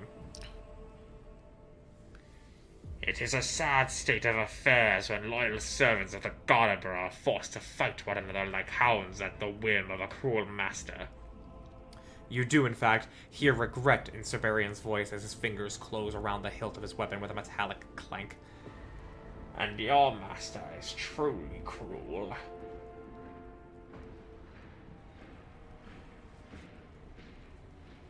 Wait, you have misunderstood. I don't serve the Inquisition at all. Die, dog of the Imperium!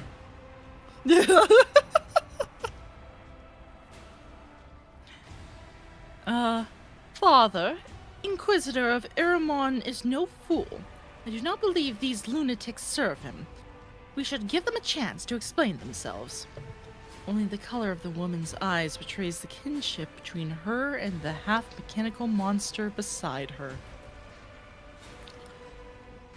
The noblewoman's smooth, melodious voice sounds familiar. It is the same voice that you heard on the Vox station of the dead sister of battle you discovered outside. The Von Valentius heir is playing both sides, communicating with the Inquisition under the call sign Alana. Oh. Okay. Siberian says nothing for quite some time. Finally, he squares his shoulders slightly, and you hear the quiet grinding of his augments. Quite right, Uvena. Where are my manners? The rogue trader turns to you and nods graciously, not removing his hand from his weapon.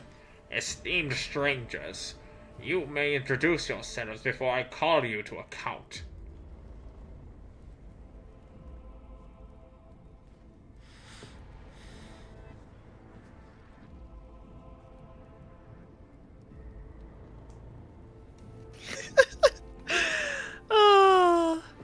I'm sorry. We're the rats. We pray at night, we stalk at night. We're the rats. That was Time Dragon Sage. Okay. Well, alright. Thanks for my rats though. I was a bit at first, but I'm really thinking about it. I don't want to do full research because I likely want to see some pictures. I don't want. What are you talking about? Wait, we're not talking about the conversation from earlier, right? You know what? I'm not gonna entertain that. I'm sorry. If that's what you're referring to.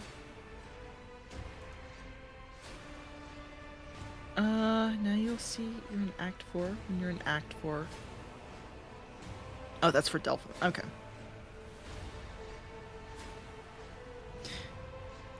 Yeah, you know what? I have to stay in character. Abelard, enlighten these puppets of sacrilegious spectacle as to whom they are addressing. Abelard shows a hint of hesitation for the first time, shifting his gaze from you to Siberian and back again, as if wishing to make sure you are serious about your request. But when the Seneschal begins to speak, there is a note of challenge in his voice, and his eyes are fixed on Laria. Before you stands her ladyship rogue trader, Argentum von Valentius, heir to the greatest protectorate in the Corona's expanse, and bearer of the sacred warrant. Perfect. Now has me thinking, no, we're not. I'm sorry, we are not touching that subject. The rogue trader's vox grill emits a screech that you do not immediately recognize as laughter. Siberian dabs at a tear at the corner of his eye with a handkerchief that seemingly appeared out of thin air. War claims the lives of some and the sanity of others. God Emperor, have mercy on his poor soul.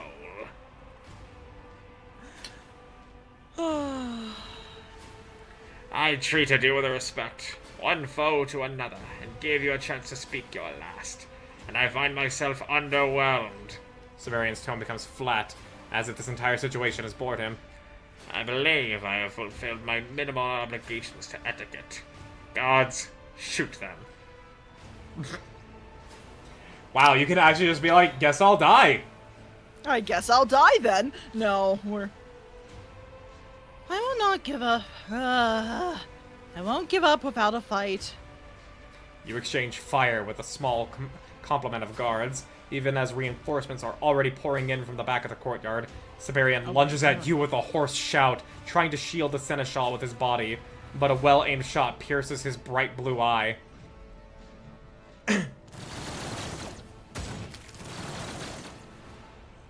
Inquisitor. Oh, wait. Okay. No combat, just... okay. No combat, it's just... Huh. But are we in a... I was expecting But we're in a combat. time loop. I guess we just gotta figure out. Okay, so... we don't tell them we're... Yeah, see? This is...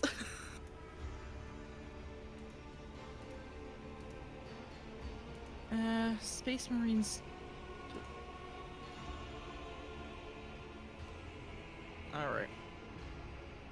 Stunned, you return to reality. Something inexplicable just happened, and the echoes of it are still coursing through your blood, causing your heart to clench in convulsions. Nevertheless, you are unharmed, and you once again find yourself standing at the gates of your dynasty's palace on Dargonis. There is nothing around you to indicate what happened to you was real, nothing but your memories. But one thing you are certain. You were thrown back to your starting point at the precise moment that your distinguished ancestor, Siberian von Valencius, breathed his last. Abelard noisily inhales as if roused from a stupor. Throne of Terror, Lord Captain, I haven't the slightest idea what happened. We're already back inside, aren't we? The confusion on his face fades gradually, giving way to irritation. Cursed Xenos conundrum. Yeah. Alright. I know what we're doing. The Drukhari hisses several curses in his native tongue. Funny. Yes, this is a farce to die for. Yet I have no desire to entertain myself with the games of the Augur for long. So now we're back at the... Okay.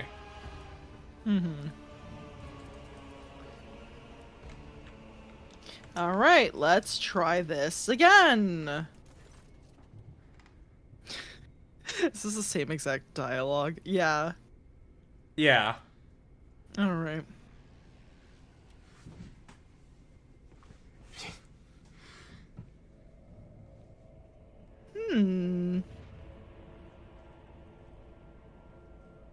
Alright.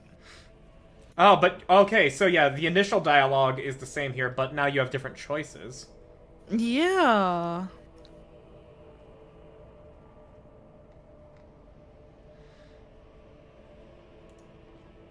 Hmm.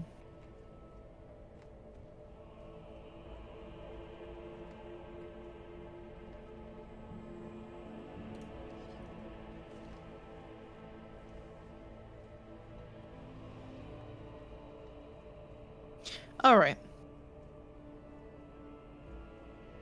Let Lady Yuvena decide my fate. Tell her Ilana has gained an ally. The sergeant frowns, but picks up his Vox, and soon hands the transmitter to you. Your apparent knowledge has rattled Geneva. Gaining her trust will be difficult. Oh no. Man, if only we had Cassia. I didn't. Oh. Oh no. Oh no. Um.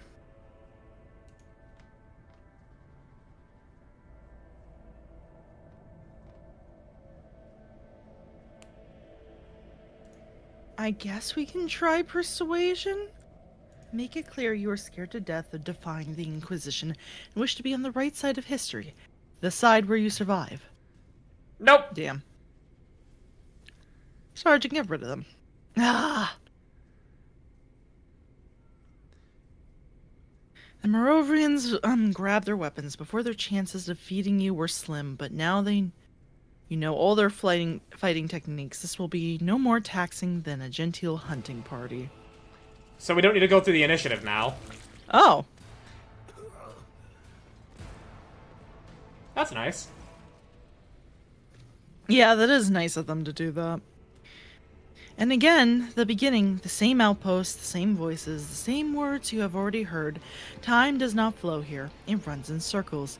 A monstrous trap set by devious Xenos. Hypothesis. The observed reality is a complex optical illusion constructed using perverse xeno knowledge. Pascal swings a mechandendrite at the nearest section of wall, leaving a deep scratch on the stone. Replication level extremely high. The hypothesis does not explain the observed effect of the space-time paradox. No. Ah. Oh. Hold on. Yeah.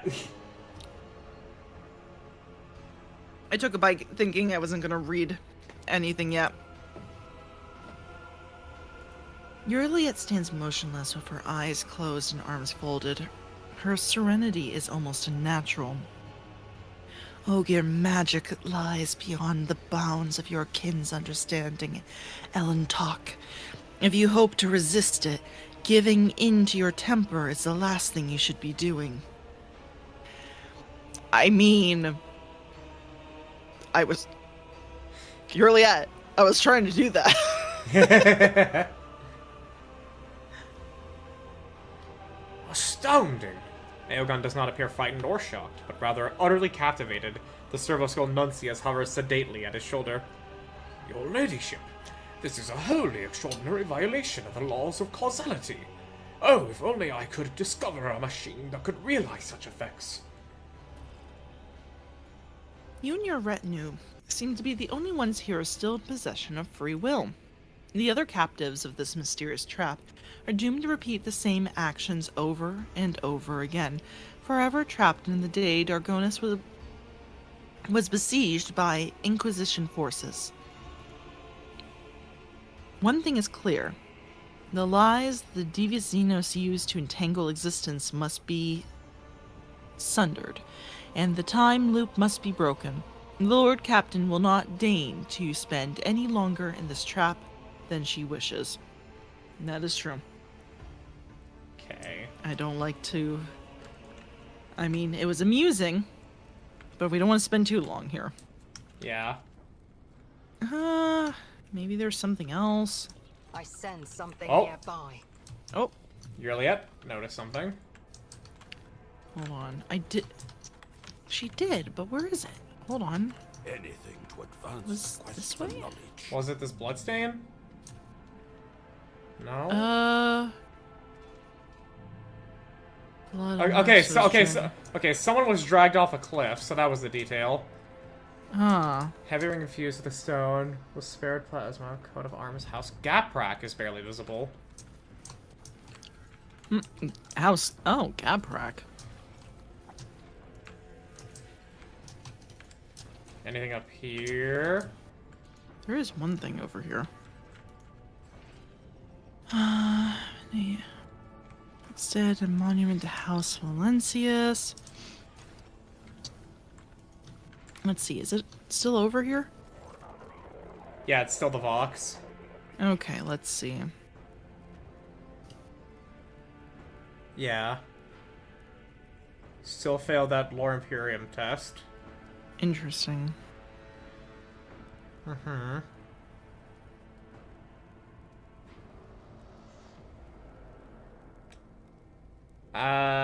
Yeah, no. Considering what happened, I think we... Do we want to keep... Do we want to keep it all? Because it did advance the thing. Because it does... It did advance it. Yeah, let's try it anyway. Well, advancing it brings us to the inevitable with Siberian dying. So maybe we need to keep it actually as low as possible. I'm thinking if I just don't call myself Fon Valencius, we should be fine. Possibly. What the So fuck let's is try this this. emote chain that... What the fuck? What is this emote? I can't tell. You know, don't worry about it. Okay, yeah, we're right up to the first like inevitable event on this. Yeah, alright, let's try this again. We'll figure it out, one way or another. Surely. Uh-huh, it slides open.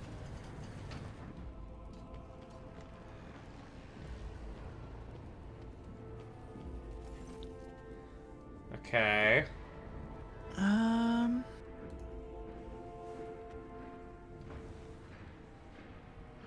Wait for Siberian to invite you and introduce yourself. The same old situation, the same old words. Everything is repeating itself. Now you can decide whether to follow what is predetermined or try to break the cycle.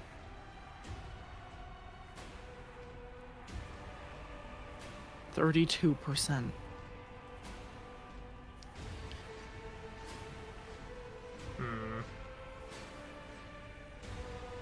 I don't think telling him it's a time loop will probably work out well.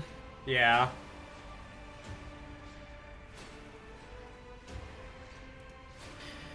Alright, let's do. Lord Captain, I am but one of many servants of the dynasty who have come to your aid.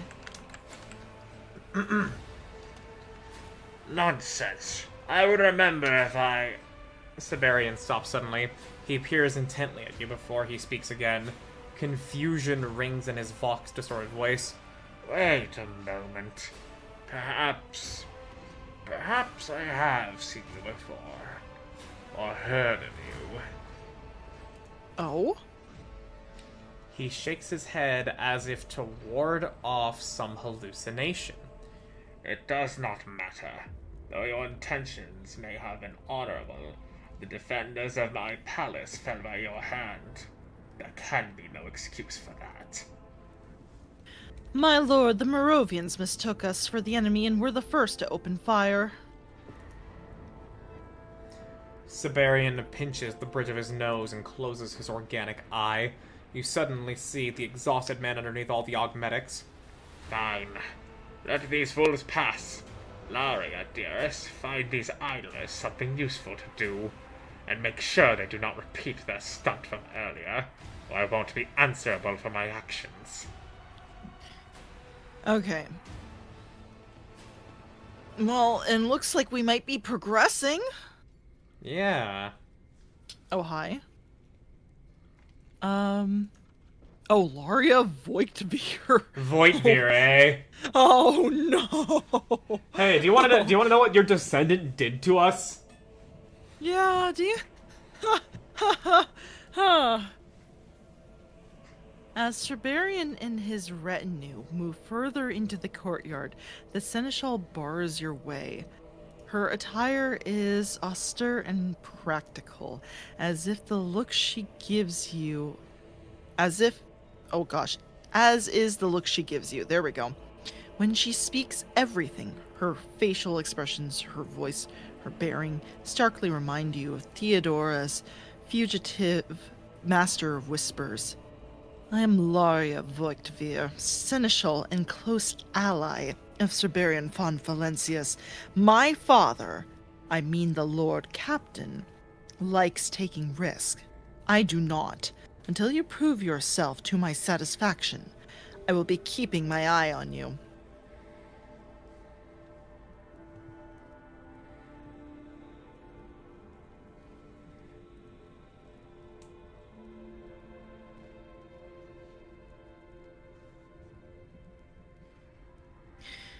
I'll answer just as plainly. I can be useful to you. Just tell me how. Let's leave the pleasantries to those who have time for them. You have only just arrived, but you strike me as an intelligent sort, and you seem eager to make your mark. However, I have urgent business to attend to. We weren't expecting you, but rather the House Gaprak army. Find out what happened to it, and perhaps then I'll believe you are on our side. Where should I begin my investigation? Comb every inch of the outpost. If any of House Gaprak army arrived here with news, but never got past Merovian outpost, you must find out. I do not trust those soldiers. They are Astra Militarum in uniform only. I hope your search turns up something. Oh, we did find something, right? Somebody got pushed off. Yes. Or we will suspect the worst. The Gapraks themselves have betrayed us.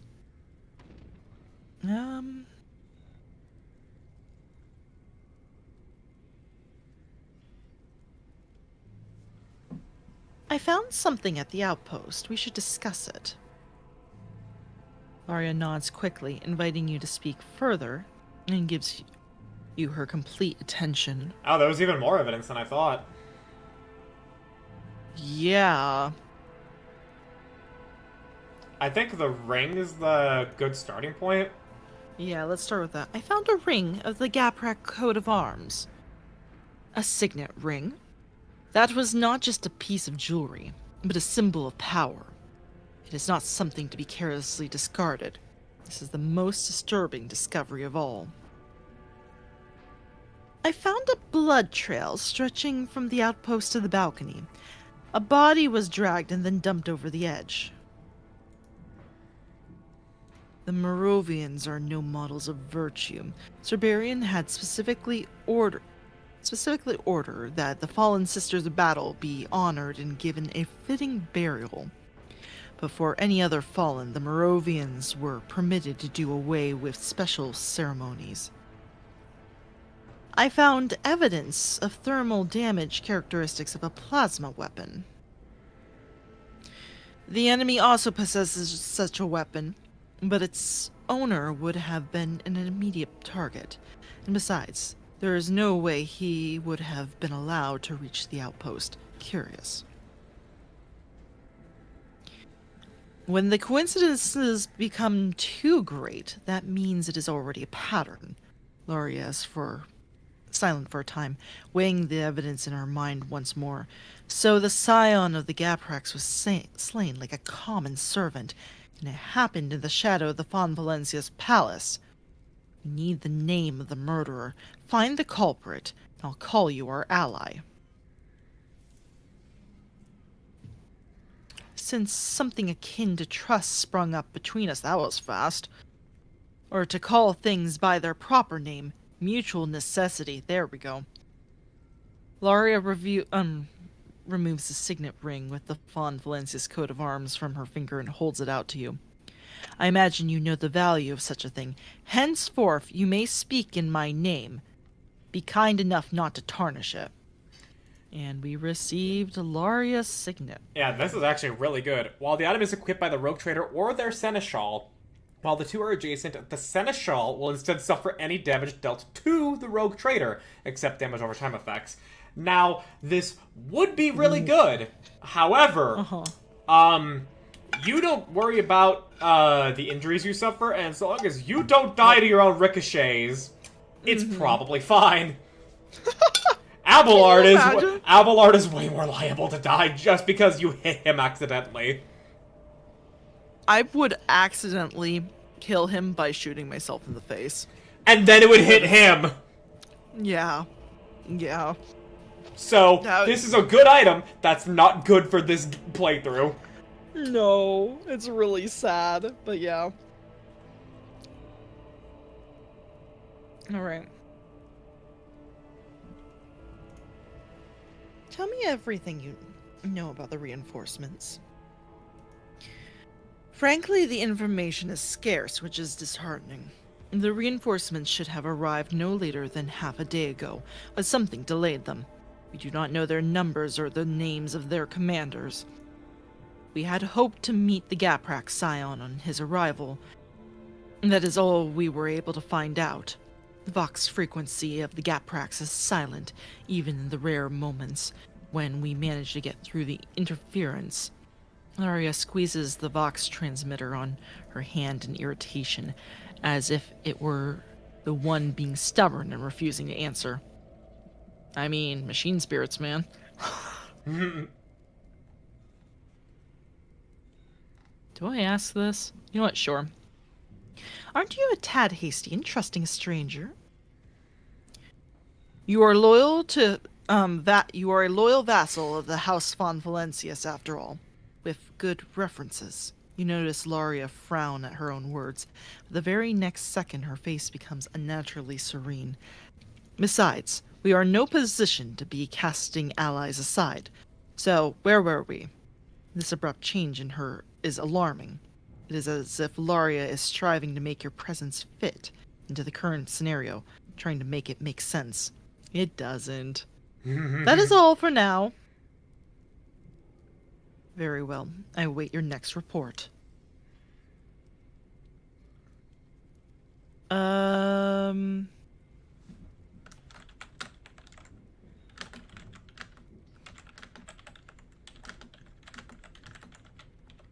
She's absolutely not going to believe the time loop thing. Yeah. Siberian seems to have caught on. Okay, that's all for now. That's what I figured. I don't know why they highlight it if everything is used up. I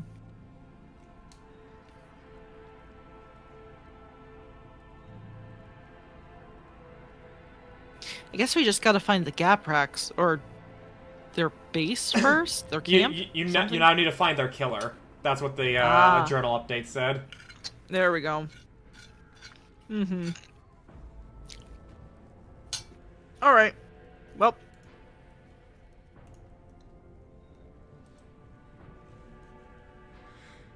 You know, I'm gonna ask this anyway. You called Cerberian von Valencius father. Yes, and why is that relevant now? Her expression sharpens, her jaw muscles tensing under her skin.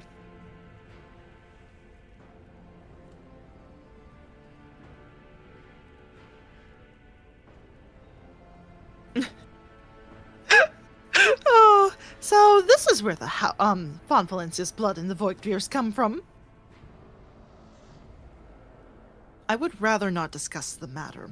If you think I have my eye on Rogue Trader's throne, you are mistaken. My father has done so much for me, and I am merely repaying his loyalty in kind.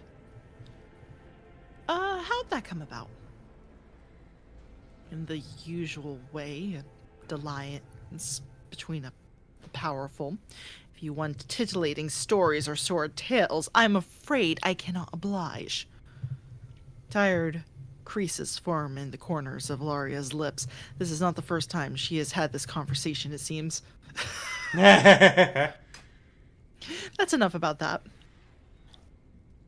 A sigh of relief escapes the Seneschal's lips. Alright, that's everything. I'll be back. You may go. Oh. Oh, shoot. Yep, I think the mentioning of the Voigtveer von Valencia's bloodline thing has led to this next event taking place. Oh. Yeah, so I was just too curious, and unfortunately just mentioning House von Valencius at all in any way, shape, or form. Just, yeah, this is what happens. Okay. With a low roar, a wing of Valkyries emerges from over the horizon, hurtling towards a place like raptors. The air raid siren sounds in time with their appearance. Within seconds, you hear the whistling of bombs as fire rains down from the sky.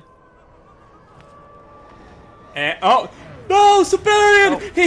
He's got his headphones on. He can't hear us. Oh my gosh. 2 hours have passed. 2 hours. Whoa, that advanced a lot. That... We've been standing here for 2 hours! Can you imagine? We just watched that go down. Wow, I feel like I could have done something. Why didn't anyone do anything? If only we could have stepped in. I know. This explorator We- is blessed with multifunctionality. We should do something. Oh, that was silly. Okay. Okay, there's a named tech priest here. I'm just evaluating what's around first. Mm-hmm. Because we need to find the Oh, Gaprak that's good. killer. Considering things have been revealed with us walking around first, let's first just uncover shit. Yeah. Oh. Do you have more than 45% Medicaid skills? Let me check. Because there is a Sourback over here, I and... have a 57. Very good. That's little more than half. Let's try it. Inconceivable. Discussing concoction. Alright. Darn. You can talk to them, at least. The wounded man turned... And my awareness failed? Wow, we really should have brought Cassia. With a 160... That was a minus 90. Are you kidding me? I don't know if Cassia could have even helped us there. Yeah, what the hell? Dude, I have tons of awareness on my character. It's like the actual one thing I'm good at besides combat. The wounded man turns... Oh, go ahead. Yeah, because this is a man, and he was looking at me. The wounded man turns his head toward you, staring at you in disbelief out of his one good eye. The other eye is buried under clotted blood and swelling, which flanks a deep gash cutting across his eyebrow and temple. His pale face, with its sharp and delicate features, cannot possibly be the face of a commoner. Simon Sauerbock, to what do I owe the pleasure?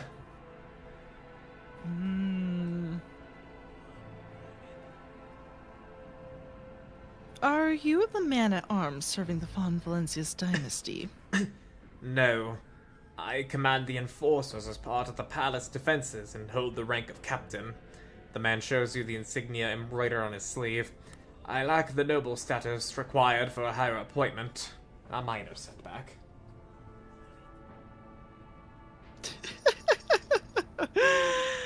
I mean, I've already messed with the... We're gonna get kicked back to the start. We're gonna get kicked back to the start. You know what? I'm gonna do it anyway. I believe that talent always finds a way to rise to the top. If the God Emperor wills it. The wounded man slowly makes the sign of the Aquila. How did you come by such a grievous wound? Stray shot. A frag grenade explosion grazed me. Thank the throne, my eye is intact. Well, the enforcers would have lost one of their few competent commanders. Now let's try it again. Take a closer look at Sourbock's injury. Wayward reinforcements updated. It is a stab wound from a glancing blow. A long and narrow blade pierced and tore through the skin. The swelling and various injuries to the blood vessels make the injury look more gruesome than it is. If a shard from a frag grenade really had struck him, it would have taken out a good third of Sauerbach's skull. A member of House Gaprak, as a true aristocrat, must have been fairly skilled with a sword and managed to wound his attacker before death. Oh. Oh. Wait, hold on. Are we changing history? We're not changing history. This is still an exhibit. Okay, but yeah, no. Here's the thing, though. Probably not, but if he is the killer, and that was never found out, and he was able to rise through the ranks that way, or his family later on, really, then if we revealed this, and he was executed, then do I ever get my mana? Am I? This is just an exhibit that's a time loop. It's not gonna like paradox us. How do we know that? Do we know? Do we actually know? Everything's being reconstructed with hardlight. I think this is just an exhibit. Okay, fair enough. Yeah, I guess it. Alright. Zero, to answer your question with what 2 level 3 spells to put into your scrolls, Call Lightning and Conjure Animals. Those ones are both good. Conjure Animals, if you do the 2014 D&D version, is insanely fucking good, and Call Lightning is just a very fun spell.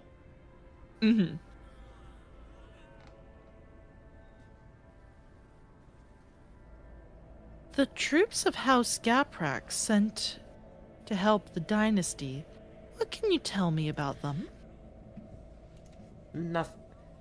Nothing. I don't know their number or their possible time of arrival. I shall return later. Isamun claims to have suffered a shrap. Okay, so this is just in the journal is listing the potential suspects. Yeah, okay. Jarub. He was named too. Oh yeah, look at that mustache.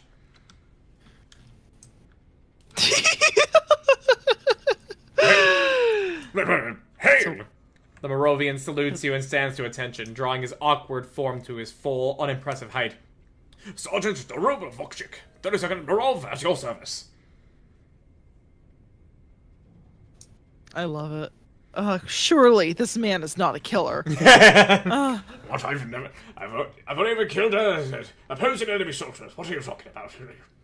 Yeah, no, I believe this man. His mustache is trustworthy. Oh my gosh.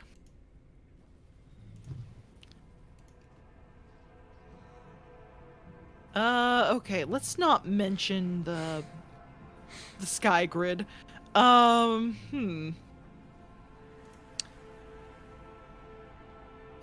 among your soldiers carries a plasma weapon?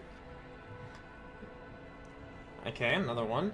Jarub looks around before he answers, as if checking whether there are any listening ears nearby. His voice drops to almost whisper. Captain Isamun Salbach is the only one I know of. I heard the plasma pistol was given to him personally by the rogue trader for his loyal service to the dynasty.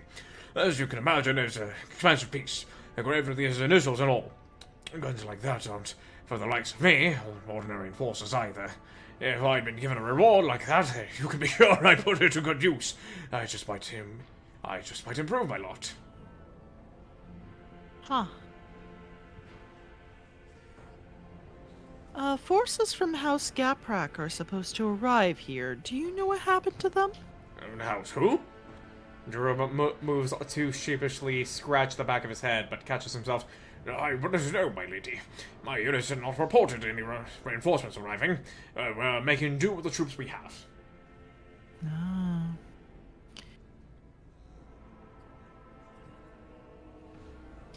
Have you noticed anything unusual of late? Speak plainly. I have no demurring. And a jerky motion, the sergeant stands at attention once more. My lady, there have been no incidents in the commission of the task. With a sidelong look at the passing officers, he continues to very quietly, so that only you can hear. Lady Drivestem, may the God Emperor prolong her days, has been favoring Captain Sauerbuck lately. I overheard her giving him some orders, but I couldn't make out what. It's Lady real. Drivestone. It's really seeming like it's our wounded man so far. Yeah. I mean, I want more evidence because this could just be a red herring. Oh, hold on.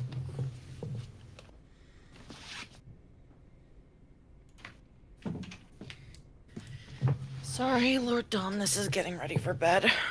That's fine. So I don't want you guys to hear any potential background conversations. Alright. Tell me about the 32nd Morov.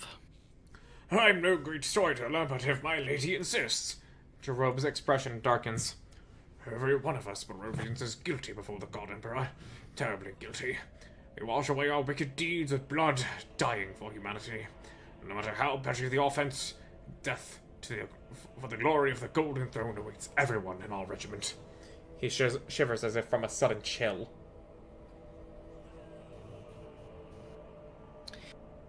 I must take my leave.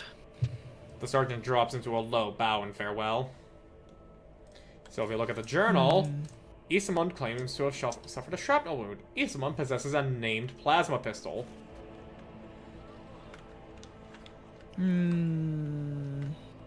And you can even talk to this tech priest here.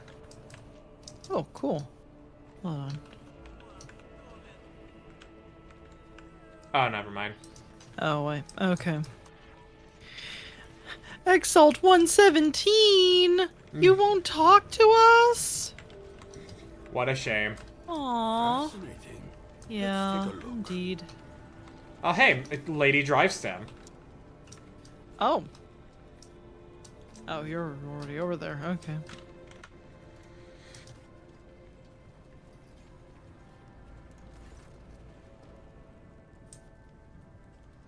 Camilla Drivestem. Camilla Drivestem, Duchess of Dargonis, is there something you need? The elderly lady who catches your eye is more sanguine than the rest. Her bony fingers steadily work through a string of jeweled prayer beads.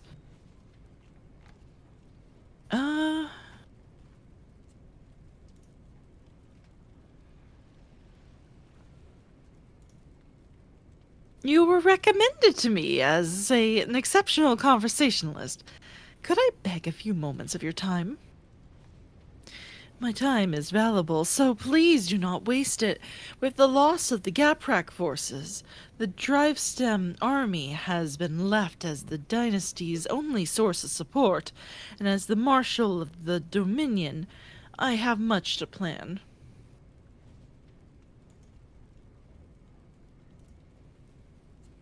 It's all lies! Oh my gosh. Look around, man! Open your eyes! I know. Oh. I so badly want to do that. Oh well. Otherwise, we're just gonna get booted back to the start anyways. Yeah, I think so, honestly. You've been making disturbance. Crazy thing, you. Would not be wrong in calling you the Governor of Dargonis? Camilla's wrinkled cheeks flush pink, visible even through the generous layers of powder. Oh, come now, my lady. I do not know who has led you astray, but the duty lies in the young but most capable hands of Lady Jovena von Valencius, of course. Of course, when her time comes to take the helm of the dynasty, a loyal ally will be needed to fill position here. But for now, Dargonis could not wish for a better steward. what happened to the Gaprak army. I've received reports that the Gaprak ought to have arrived at the palace by now. Perhaps something happened along the way, or perhaps the noble houses has decided that defending Dargonis is not one of its priorities. Your question alarms the Duchess. She is immediately interlaces her dry fingers, trying to hide her agitation. I must take my leave. Camellia immediately loses interest in you, sinking into contemplation. So Camellia react suspiciously to the idea of her as governor. Does she covet the position? And by what means might she claim it? Yeah. There appears to be something... Okay, I know there's another guy to talk to over here, but real fast. Just wanted to see who was up here. Probably just the wardens. Yeah, there is a cogitator here with information. And Juneva. Ooh. Oh, true. Alright. I'll wait for you to be nearby at least. Alright, I'm here. Alright. Let's use a machine right 0% logic. As I prognosticated. Spirits through the... Requires high... The air defense battery was malfunctioning. That is suspicious. We are right on the cusp of the event happening. Okay, I don't know if each time we talk is gonna advance it or not, so it all points to our wounded man as the perpetrator and Lady Drivestem as the motive behind it. I think that's it. Maybe we just lock it in and see what our answer is. Yeah. Voigtveer! Alright. I'm listening. Don't know which of those two is going to advance it, but either way. I have something to tell you.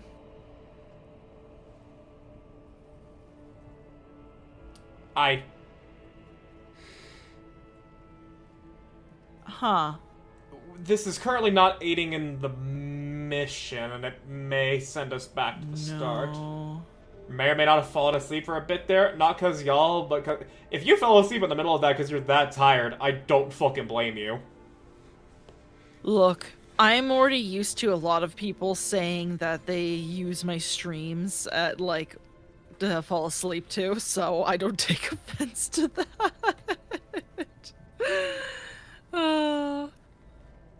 Yeah, you were cozy in bed. Look, I've listened to YouTube videos while falling asleep, too. I believe I have a suspect. Really? Well, out with it. I Time need to settle give this them a quickly show. as Hang on, possible. I have just been raided by a Rebel Red. Oh, excellent. Thank you for the raid. Let me get them shoutouts because I think that my only mod is not around to do mod things right now. Yeah, fair enough. Let's see. I don't think any of my mods are around, so... Also doing Rogue Trader. Awesome. Where are you in it right now? Because we are doing the Trazyn DLC, but we are in Act 4, so there's like, well, the Act 4 stuff is hardly relevant considering we're doing fucking Trazyn stuff. But where are you right now? That was more of a spoiler warning. Yeah.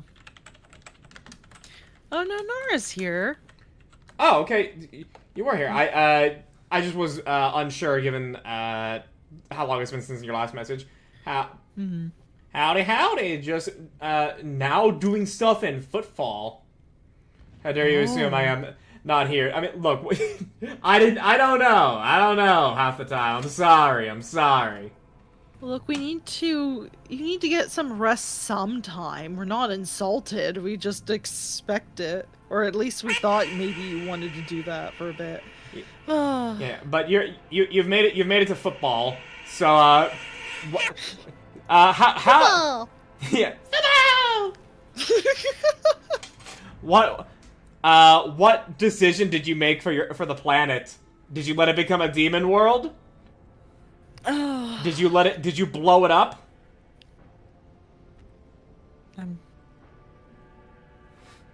Are you planning on being an imperial dog, or or not? I only say that because I true servant of the Emperor. you're not dogmatic. Shut up. I blew it No, up. but I like to pretend I am. I blew it up. No heresy.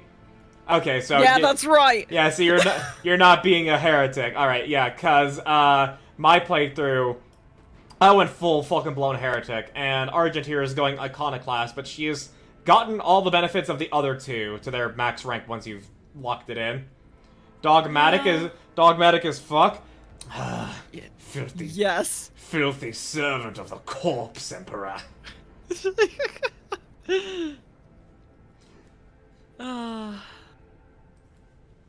You You're will just never know jealous. true freedom. I'm sorry. I True me. like getting into the role of it. No, I know. It's just really funny. But yeah, since that you are actually starting very early on now with all the DLCs currently out, you'll actually get to experience them in the organic order and not be confused like Argent and I on when this particular moment we're in is supposed to be happening. Yeah. No, that is the nice thing about starting the game with the most recent DLC. But yeah, do hope that you get to enjoy all of what this game has to offer. We have like, you've only played like in this collab with me, Argent. How many hours do you have in it at this point now? Oh, sheesh, good point. And we are still far from done. 322 hours, and yeah. I feel like we're gonna get a nice solid 400 by the time we're done. Oh, yeah, totally. But I'm gonna be honest, a fair amount of that is yapping, so... True. Even then. Do you really Yeah, want to jump into so- Do you really want to jump into Trazyn, though? He's one of my favorite characters in 40K. Respectable. Yes! Isn't he wonderful? I love him so much. Oh my gosh. It was fun. It is fun going to the museum. I will not say exactly what it is that we're going through right now, so as to not spoil you. But the only thing I will say is it's a whodunit murder mystery that we're currently doing. Yeah. Hope he gets a new model soon. What does his current model look like, actually? I mean, I like it, but... I mean, it makes him look like an old man. That's for certain. But he needs... Oh yeah, he he's needs a like new hunched one. over and everything. Yeah. I keep thinking to myself, like... Well, once I finish the D&D models, I'd love to get one and paint him, but at the same time, I'm like... But it doesn't show off, like... his infinite side, so to speak. So... I mean, it portrays his old manness, but it's, like, a little underwhelming, you know? Yeah. Part of me wants, like, something, like, really cool with him. I don't know. Part of me is, like, seeing if there's, like, any proxies I could 3D print or something like that. Oh, there absolutely is bound to be. Mm-hmm. It's a little older. Oh, sorry, go ahead. It's pretty common they release models along with game releases. Yeah, yeah, once we... Depending on how long the Trazyn DLC is, even though that we're not going to be done with Act 4, assuming, like, we're going to be, like, 2 or 3 more streams on the Trazyn DLC, Argent, would you think that would still be a good enough breakpoint for us to do another tabletop game? Yeah, I think so. I mean, or even just play something off stream too, because I've been playing around with an army for a little bit, and I don't know, I want to try it. I have something. I don't know if it'll work. It probably won't, but I've built an AdMech army. And you did it all in, like, new recruit and stuff? Yeah, I did. Oh, okay. Like I said, I don't know if it's good. It probably sucks. But- Is it the radiation detachment? No. Okay, good. The radiation detachment was really fucking annoying when one of my friends played it against me.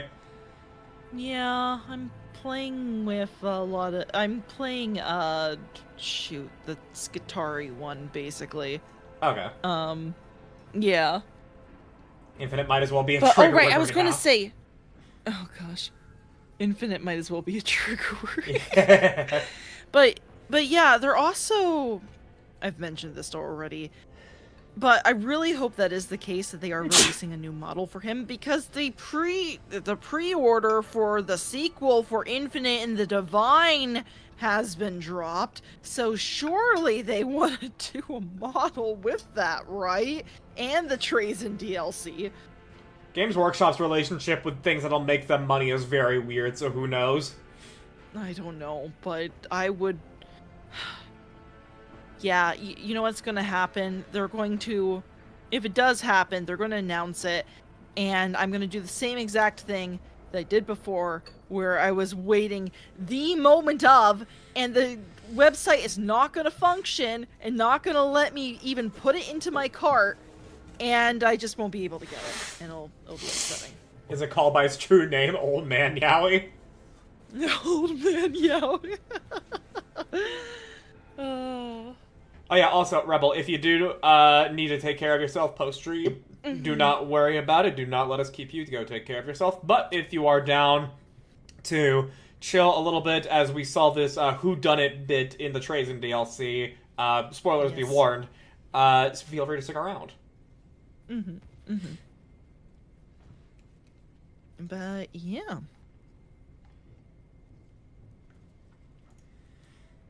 Alright.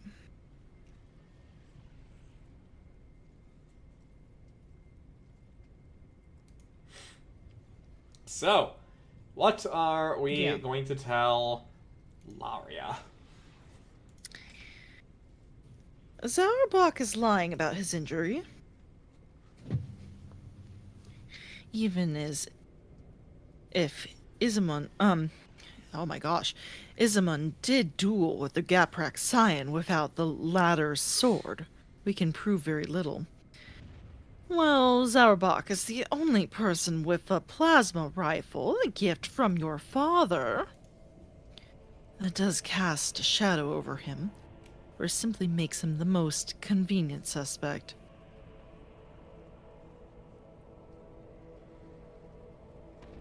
It seems Ismond has gone some lengths to earn himself a noble title. Yovena favors Ismond, and there is nothing wrong with that. But to prepare such documents unbeknownst to me and father, I do not like it at all. There is no other evidence. Oh, yeah. Unfortunately, I have work tomorrow, so I gotta go to bed, but I'll be with you in spirit. Don't die at work, but thank you for the raid still. Hope you sleep well. Yeah. Yeah, please don't die. Alright. There's no other evidence. I've always liked Ismond for his discipline and his skills as an enforcer. However, your words immediately make him a suspect. But we must have complete certainty, or else we may cause turmoil in the palace by acting rashly. Continue your investigation. That's all I have for now. Very well. I wait your next report. That's everything. Alright. Oh. Yeah. Let's do Oh. the time war. Whoa.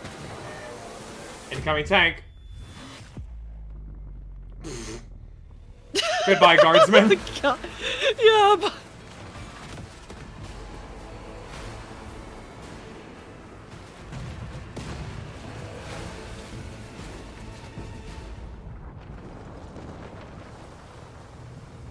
Okay.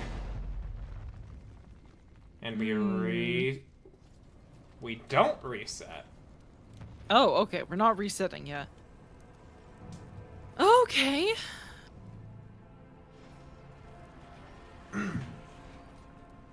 But we don't get to discover the killer then, it seems.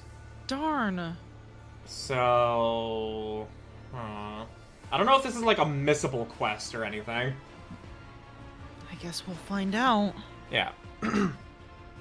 Siberian looks like a statue of himself, head held high, shoulders thrown back, with the folds of his heavy cloak rippling in the wind. He watches his assembled entourage with a resolute gaze, waiting for everyone's attention before he finally speaks. His Voxenth-enhanced voice carries across the square. Allies! The servants of the Holy Orders have ridden roughshod over the covenants of the God Emperor. Inquisitor Ath Iramon has threatened the life of the rogue traitor and the dignity of his loyal servants. For this, the enemy will die by my hand. Siberian's grim gaze lingers on you. And you, the servant who made it through the enemy's outpost. Your information may be useful at the War Council. I give you leave to remain. The rogue trader squares his shoulders and addresses the assembly. The enemy has drawn close to the palace gates, and it is time to fight back.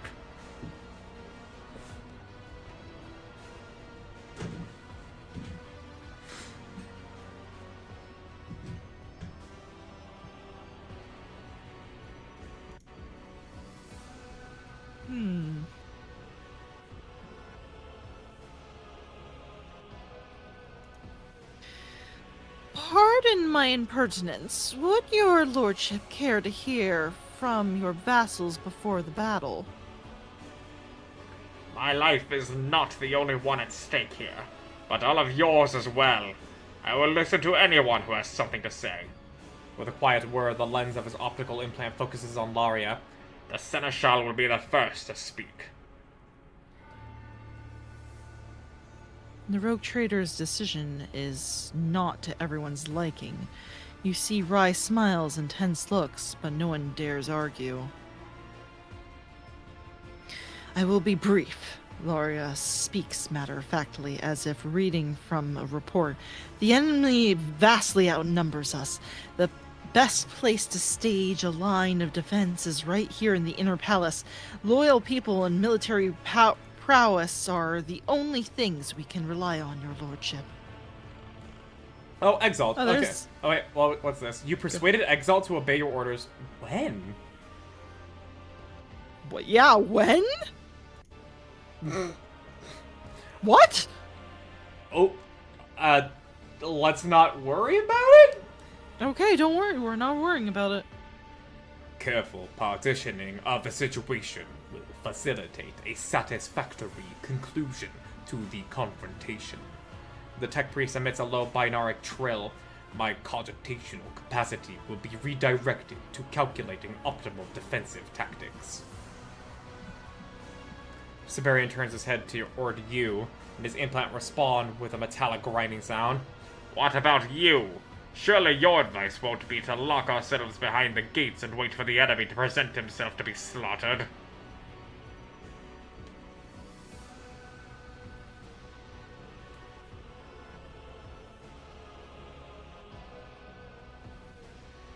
We did see that when he died, he was behind the wall.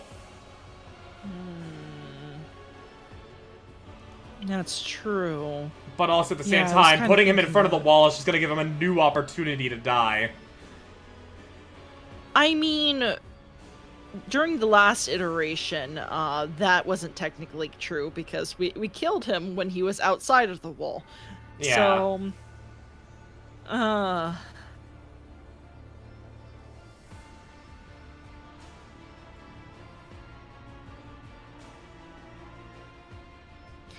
I do not think that is the best solution. Shall we hear other options? I also wish to hear from those who have held their peace thus far. Speak freely, counselors. Do not fear that your words will be misinterpreted. I wish to hear from everyone.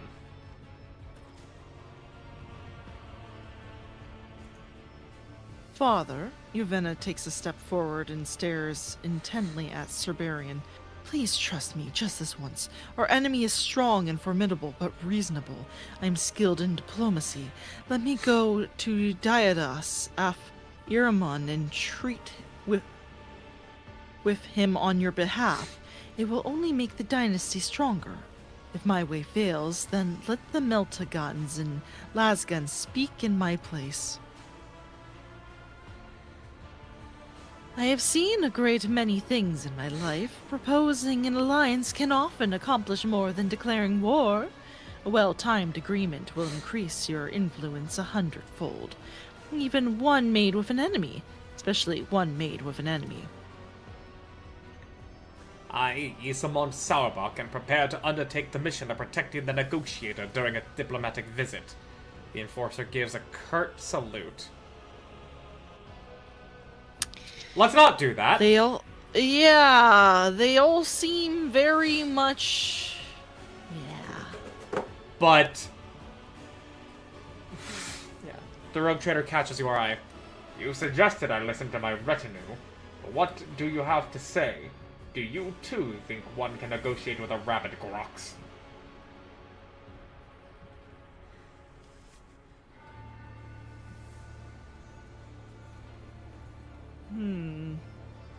I mean, we do not want to do this negotiation because it's the people trying to kill him that are setting it up. Yeah. I think that might be the case, but...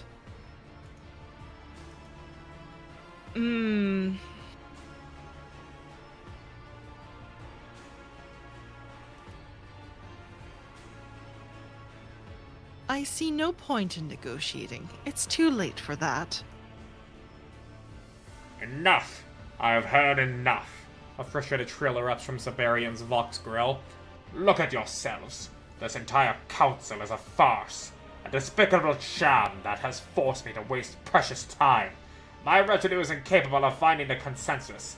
Councilors, retreat to the palace. I will dispatch the traitor myself. Oh, great. The time for diplomacy, tactical trickery, and deals is over. To battle! For the Von Valencius dynasty! Siberian snatches his blade from his sheath and raises it up high above his head. So yeah, we need to get these two out of the picture so we can have a consensus with those that are like, hold the defensive line. Yeah, pretty much. I think now that we have talked to them a lot, we can go talk to the people we haven't talked to yet. You gotta be kidding me, my guy. He tanked those shots. My sword. Siberian von Valencius. I, Inquisitor Diodes of Ath-Iramon, name myself your executioner. Let this heretic who bowed down before the Xenos abomination be consigned to the flames. The sentence is binding. The seal is set for the glory of the God Emperor. Alright. Yeah, so we need to get rid of this fucking Gafrak traitor and reach the consensus. Yep. That sounds like a plan.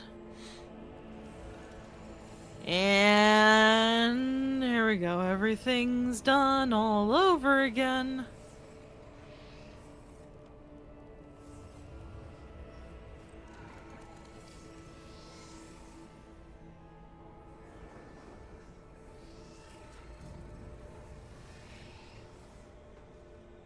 I swear by the end of this, it's just gonna be Trazyn who comes out and is like, oh, did you enjoy my new exhibit? As like... he'll call you fucking stupid if you have to reset 3 times or more. I know, right? Yeah, he would. He absolutely would. It's like failing a... one of those, like, mystery rooms, basically, where, oh gosh, why am I blanking on? I've been to them twice already, and I'm at, but yeah, it's like you do a bunch of puzzles, and if you run out of time, it resets, and you have to, like, schedule another time. That's exactly what this is. Yeah. Alright, well, let's try it again. Alright.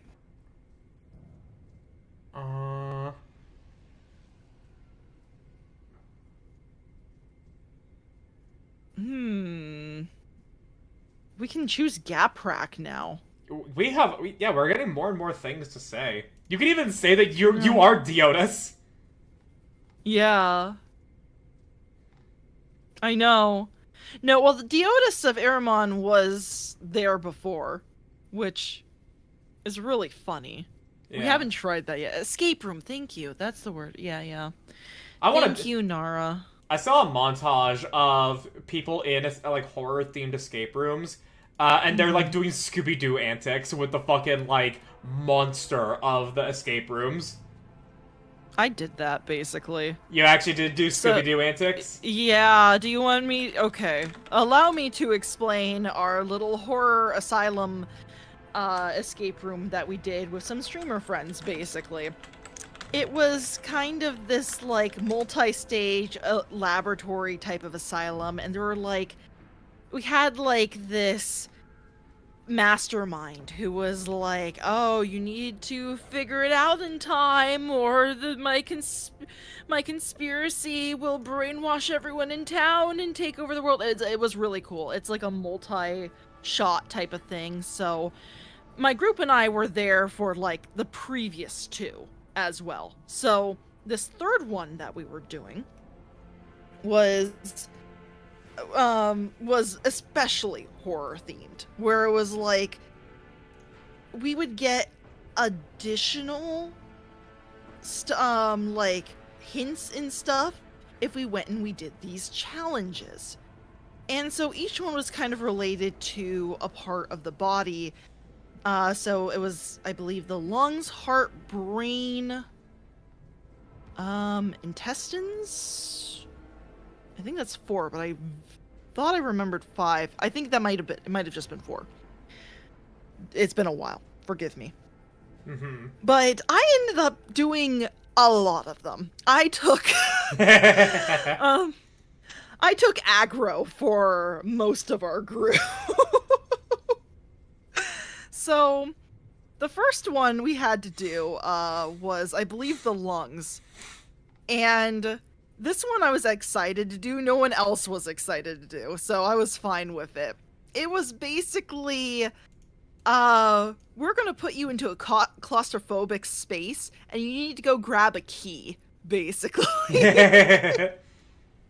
And so, and specifically, it was modeled like a mortuary, like one of those fridges you store the bodies in, like one of those cubbies. I forgot what you call those.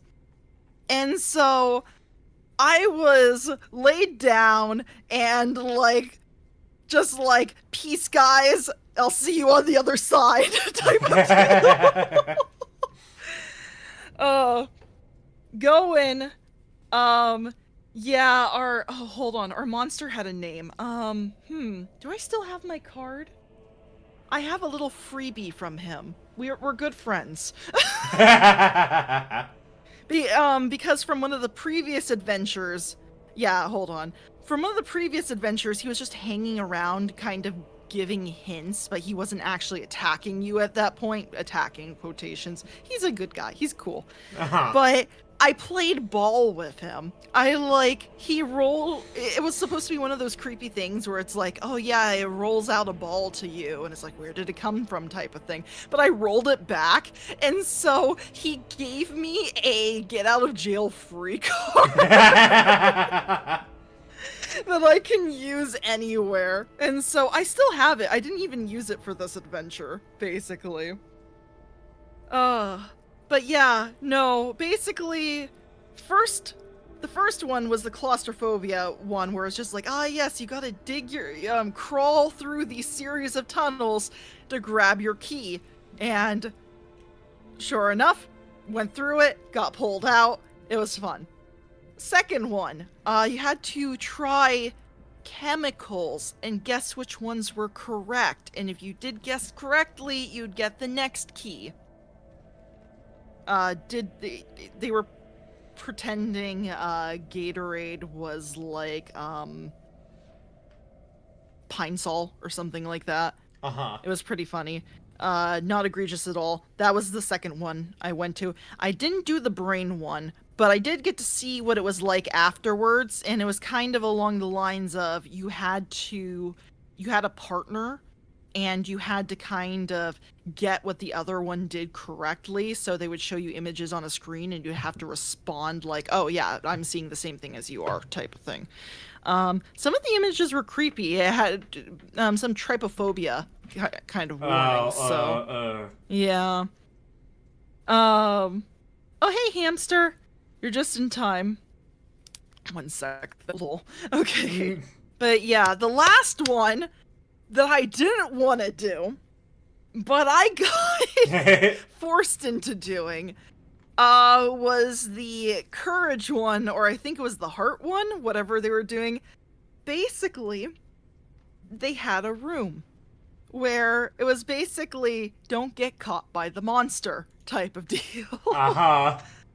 And so it was a small little room where it was just supposed to be kind of like this operation room where the monster would move in and out, but it was like dark red, very low lighting. You come in and you're immediately, what separates you between this room and the door, basically, are these plastic sheets, basically. So and it's a dark before I room. even go, yeah, it was a dark room pretty much, but granted there was no photography in it now that I think about it. But yeah, same lighting though. But first thing I do is like I'm trying to like I notice that nothing's happening at the moment. So I'm like trying to get my visuals and figure out where everything is. But as a stupid little prank, they had a mannequin set up that was facing the wall and had the same cloak that the monster had. So just staring at the wall. So I think to myself, this is either a elaborate joke, or I'm gonna get jump scared and fail instantly. And so I'm staring at it for like 5 minutes, trying to figure out where everything is and if I can sneak around to something. Like, because there's like a bunch of stuff on the wall, like a bunch of like numbers, and there's a puzzle I need to solve while I'm in here. And it's the puzzle is basically you need a couple of keys to open another key, and you need to do this while the monster leaves the room, but you have to dive underneath the table whenever he comes in. And so it was easy, it was fine, but it was like nerve-wracking and definitely Scooby-Doo antics. Because when I go in, I'm like trying everything quickly, being like, I need to get out of here as fast as possible, that kind of stuff. I get a cue that it's like, oh yeah, you gotta leave type of thing. So dive underneath it. The monster, he's like doing stuff on the table. He's like banging on top of the table where I'm hiding underneath and everything like that. And I see that he's like dangling his keys down below. And I did not understand this, but I'm trying to take his keys stealthily, but they're not coming off. And the knot was stuck. And so I had to rip open rip open the key ring that was holding it together in order to get it off of him. But it was like, I was like tugging on it, and then he was tugging back, and it was just kind of like... It's like... apparently, according to the game master, I was very animated. Quote unquote. And so I'm like shaking my hands like, why isn't this working? I can't get this to work. While I'm under the table, just like... But yeah. So, yeah, it was once I finally got the keys, I was able to just go back and forth and everything, and, it was... But, like I said, more Scooby-Doo antics. I took one of the puzzles underneath the table with me. It wasn't fitting. I couldn't see exactly what I was supposed to do with it because it was so dark. And so I'm trying things and I'm like, why are you doing anything? And then when I finally figure it out, it's just like a facepalm type of moment. Grab the thing, run out. They've already solved their half of the puzzle. And it's just kind of like... You guys owe me. You guys owe me for the number for what I have done for you. But I did have a get out of free jail card. So honestly, if it didn't work out and I got caught, I could have just been like, "Look, we know each other."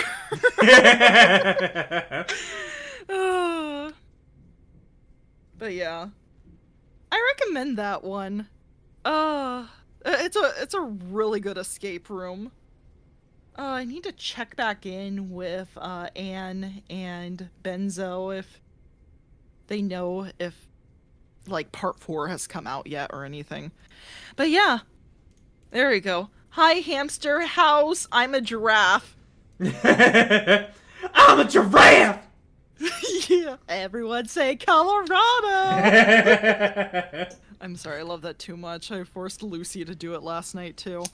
You forced him. Did he not relish the chance to just quote vines? No, I'm sure he did, but it was just kind of along the lines of, I'm going to I felt like I'm forcing this vine upon you. Oh gosh. But yeah, Rogue Trader's going well. Before this conversation, we were actually figuring out stuff. Yeah, we're doing a murder mystery whodunit. Yeah, so that's why the escape rooms came up. So yeah, I have gone through Scooby-Doo antics a little bit in an escape room. Nice. I would love to do an escape room. Those seem so fun. The closest I recommend it. They're a ton of fun, especially the one I went to. Yeah, the closest I got was like an escape room-esque event at my first anime expo in 2019, I think. 2018, 2019. It was JoJo's Bizarre Adventure. It was based on part 3. Everybody was put into a team equal to Stardust Crusaders, so Kakyoin, Polnareff, Jotaro, and Joseph. Honestly, And everybody had like really unique. Everybody had like these like abilities they had relevant to the stands. They had like little props. Like everybody that was Jotaro got like his gloves, well, Star Platinum gloves, and like you could like see hidden invisible text on certain things. I got to be Jotaro. But a really funny thing is that like everybody had like was encouraged to do the catchphrases of the characters. You know, like with Jotaro, it's like yada yada does it. But the funny thing is that whoever was Kakyoin's catchphrase was Jotaro, I want to hear your opinion. Oh my god. And my group, we did not finish it first, but I think we got to the second to last stage. And one of the most fun things that came from that was that, you know, like the Jotaro people, when they got to a certain point, they could, they actually, like, were encouraged to, like, do the fucking pose of Star Platinum and pretend to do the ora ora ora. It was so fucking fun. Oh, that's great. Oh my gosh. No, I would have enjoyed that. That sounds awesome. It was fucking great. It was, and that anime... Hamster's stuck in ads right now. But go on, go ahead. R.I.P. to him. But that Anime Expo also had cosplay chess. I didn't participate because I didn't go in cosplay, but I watched it. It was such a fun thing. Like, you can imagine, it's like, you can imagine what it's like. Just everybody who came in cosplay that wanted to participate, they're nominated to be any certain pieces. And, like, they had people, like, as their game masters, tell them where to go. And then, like, they were encouraged to do, like, little actions relevant to their cosplay on how they took out other pieces. It was great. And no, that is really cool. Gosh, cosplay chests would be awesome. But yeah. Participated in cosplay chess before? Yeah. Very good. I need to be fit again, so that way I can actually do cosplay. I don't care about what this ad is. Hey hamster, you know how you can avoid these ads? You can subscribe. And if you do, you'll get 2 free months of Audible Premium. Wow. And if you gift 2 or more subs, you'll also get 2 free months of Audible Premium. Amazing. But yeah, Hamster had a way to get out of ads before, but because he's in Colorado, it looks like he can't do it right now, so unfortunately he has to sit through the Honda ad. Still want to do Demi-Fiend, but that'd be a lot of body paint, and for me to slim down, yep. That's the protagonist of Shin Megami Tensei for, 5, I think. Let's see. Who would I cosplay as if I did cosplay? That is 100% AI. Yikes. Alright, well, Hamster, now that you're out of ad jail, you know how you can avoid ad jail? You can subscribe. Oh my gosh. Oh, 3, okay. 3. 5 is a blue-haired twink. Gotcha. Definitely can't do that. Back. Anyways. Right. You were... Hold on. To address what you said before, we played mini golf today and go-karts. That's awesome. Escape rooms are fun and you've done quite a few. Yeah, I've only been to 2 different ones, but for the other one I was describing, I did that 3 different times. It's so good. That one is so good. I recommend it. So,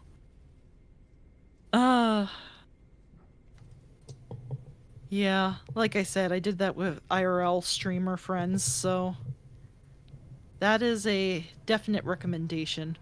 I made a mask that was a chat icon for Mikado from Mikado from Got to wear...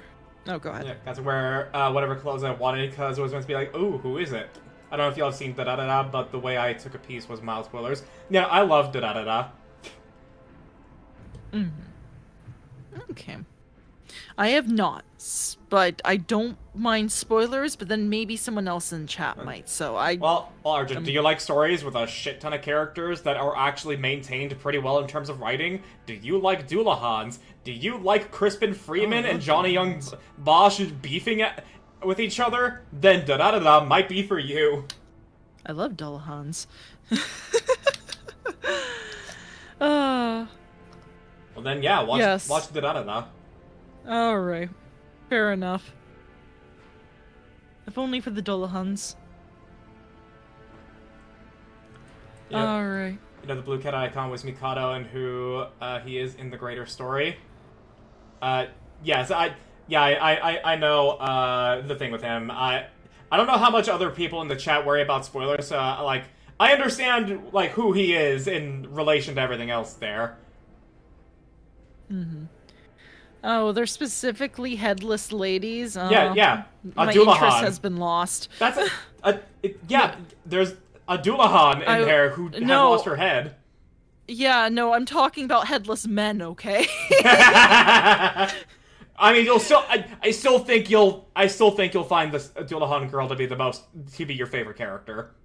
Probably, honestly.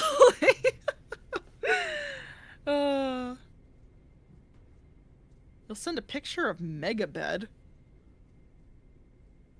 Wait, were you... Made a Megabed in the Megabed? In the Verbo? Oh, in the Verbo. What the fuck is a Verbo? It's like a... It's kind of like a sleep... It's one of the... Oh my gosh, why am I blanking on the other one? Oh my gosh, my brain is failing me. What is the name of where you can sleep in someone's residence for a night, Airbnb. but it's not a Airbnb? Thank you. Yeah, that's basically what it is. Okay. Alright. Step forward, opened a flip phone, held it to my ear for a second, then a group of my friends took the piece off the screen. You know, that's fucking... That's still such a great cosplay idea. Huh. You'll understand it more if you watch Baccano. If you watch da-da-da-da. But also watch Baccano. It's written by the same guy. 3 twin beds pushed together. Okay. Alright, let's see this monstrosity. I see. Both are excellent. And, Nara, if you're interested, the same guy wrote Fate Strange Fake. Which has the best iteration of a particular character that I know I've talked about on stream, but I don't know how many people remember. And You get to see Gilgamesh and Enkidu interact, and that's wonderful. Mm-hmm.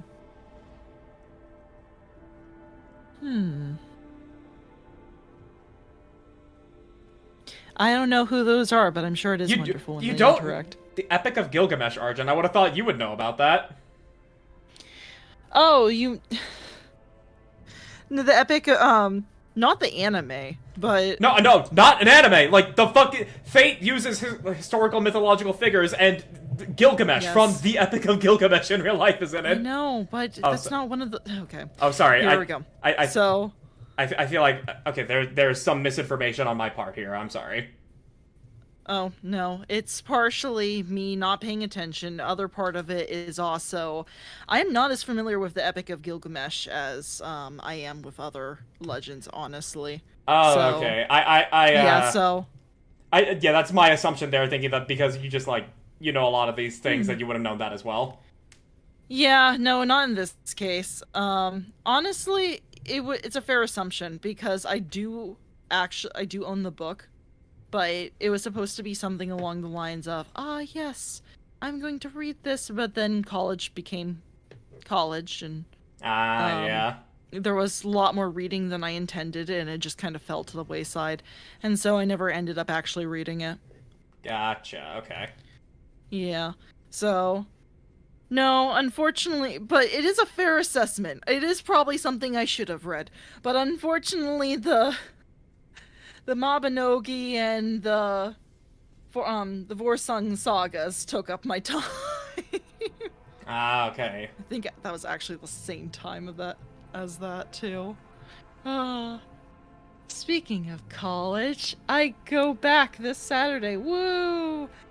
Good luck. I hope it doesn't bog you down at all. But also, I do not envy any of you Good stuff. people in college.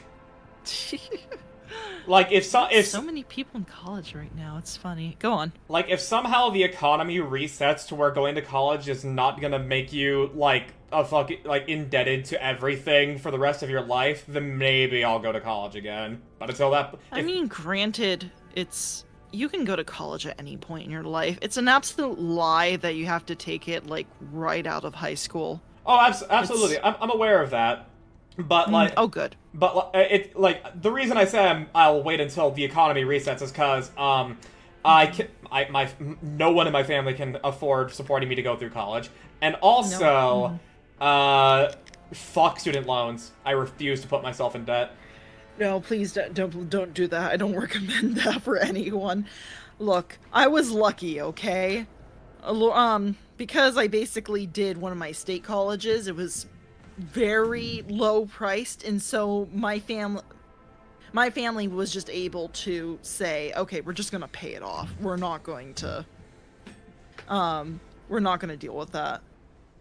But that's me. I'm lucky. I don't recommend that for most people. I think by the end of my 4 years, I'll have roughly 34,000 in student debt. That doesn't sound like you'll be in debt for the rest of your life levels of debt, though.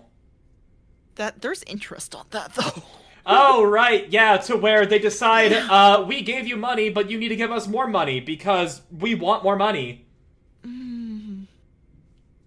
Certain effing Cheeto. Okay. We're not talking about politics here. No. We're complaining about the plights on our lives. We're not pointing at the yeah. political area. That's why I said just when the economy resets. I'm not saying when anybody does or does not do something. Yeah.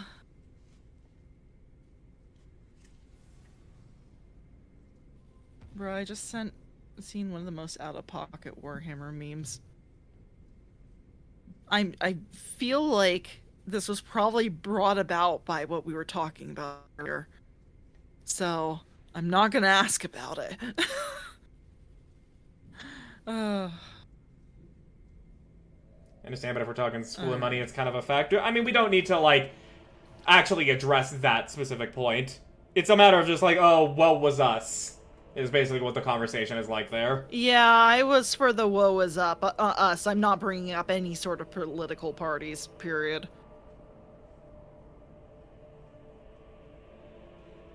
Alright, different is the salamanders meme. Okay.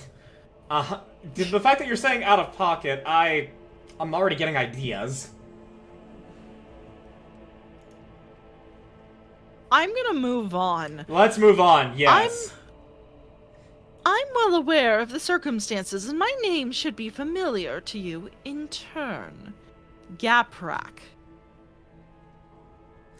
Apologies. We didn't recognize you.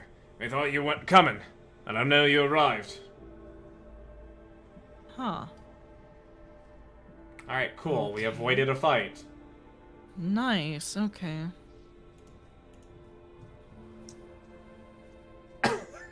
Okay, I like that Umbreon emote. Oh, that's cute. Do I dare post it? I don't know. No. Oh yeah, we can actually, like, just talk to him. We can actually talk to them. Alright. Oh no, you can read that, sorry. Yeah, the squat man, his neck almost sunken into his broad shoulders, lazily makes the sign of the Aquila in front of his chest. We meet again, my lady. Sorry for not letting you in right away. That's the job.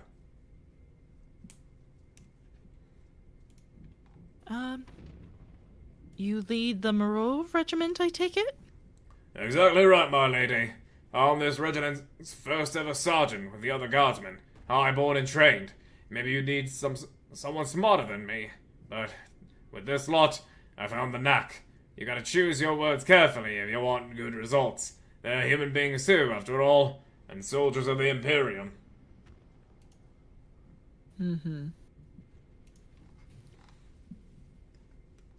No such thing. Hamster, don't incur. Okay.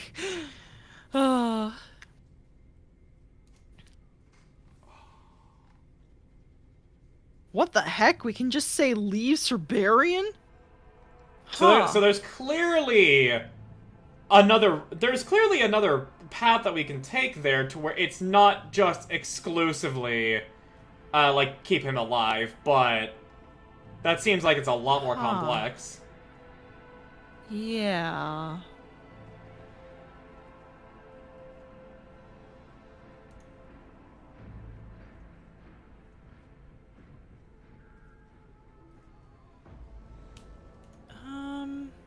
I'm tempted to say that one day an entire planet will be named after you. That would be really funny.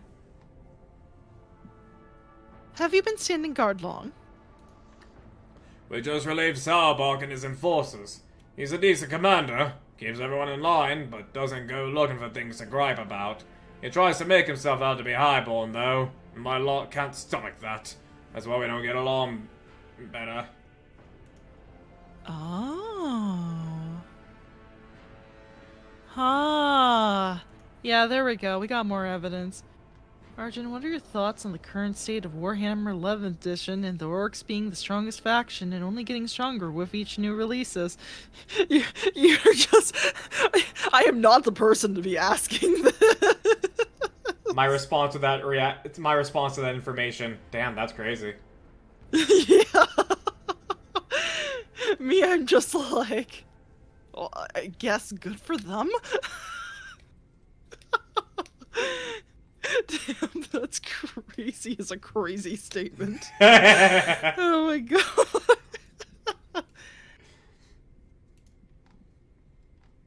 Oh my gosh. Oh my gosh. Okay, let's see. One day an entire planet will be named after you. You're joking, are you? Right, you are. And I'd say my sense of humor was chopped off by Alaska when I was a kid. I only laugh when it's a direct order. Zarkov smiles and his broken jaw makes it more like a snarl. Oh my gosh. Huh. Do I need to, like, point at the gap? I feel like that's just gonna cause trouble. But it might reveal more information.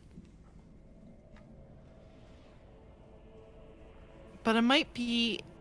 but it might be insane.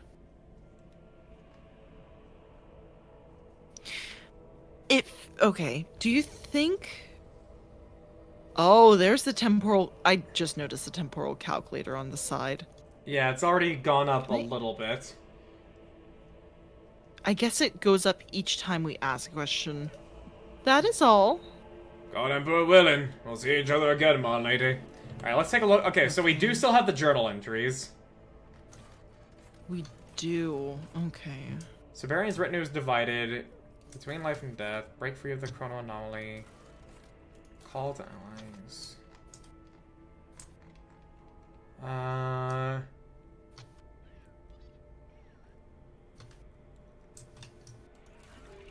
Consider the situation. Okay. Oh, there's a thing to clear over here now? Or did we get this before? Try and find out. I mean, we've pretty much done all of these, right? Or is this different?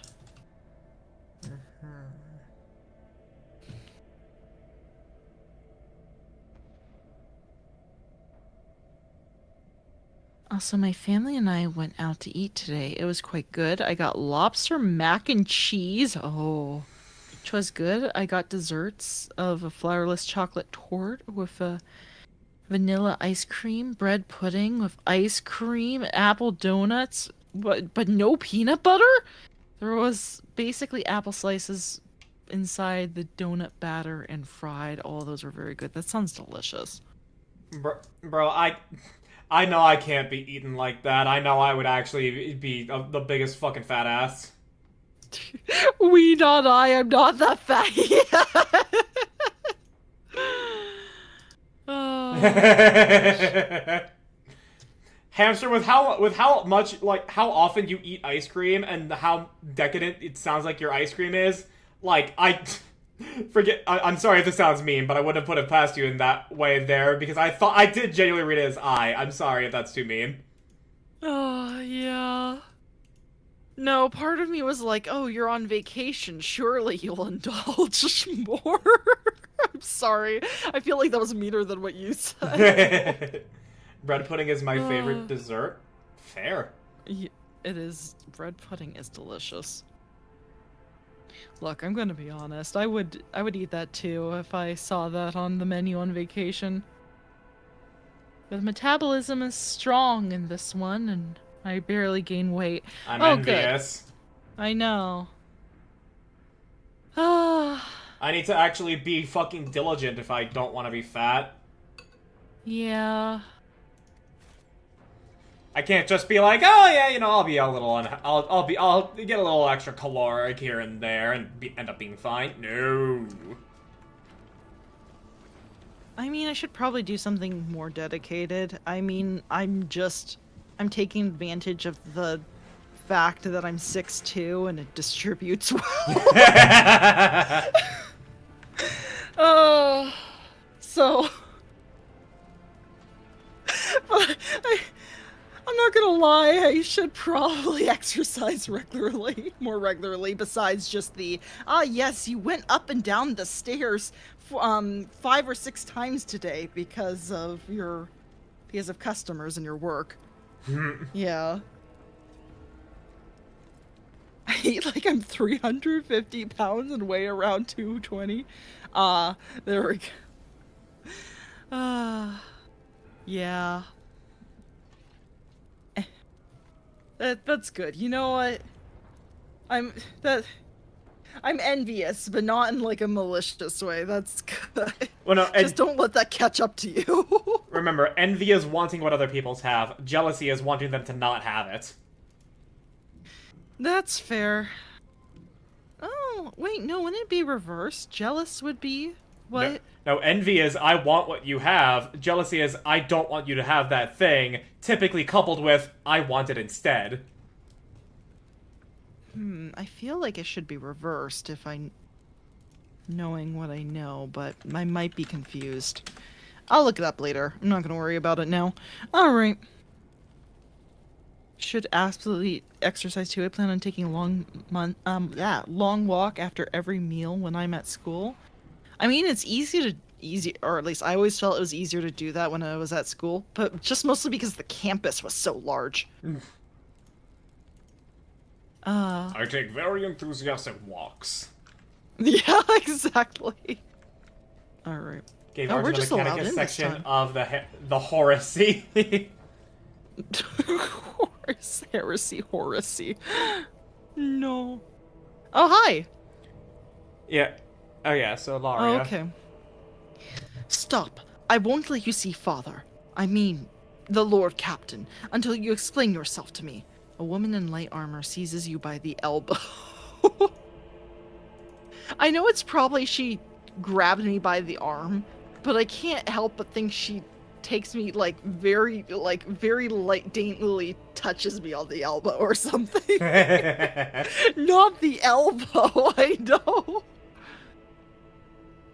Her face bears the traces of recent battle. Her eyebrow is bandaged and her right cheek is covered in a web of scratches. Her cerulean blue eyes, sharp cheekbones, and stubborn quirk of her lips betray a marked resemblance to Theodora's fugitive master whispers.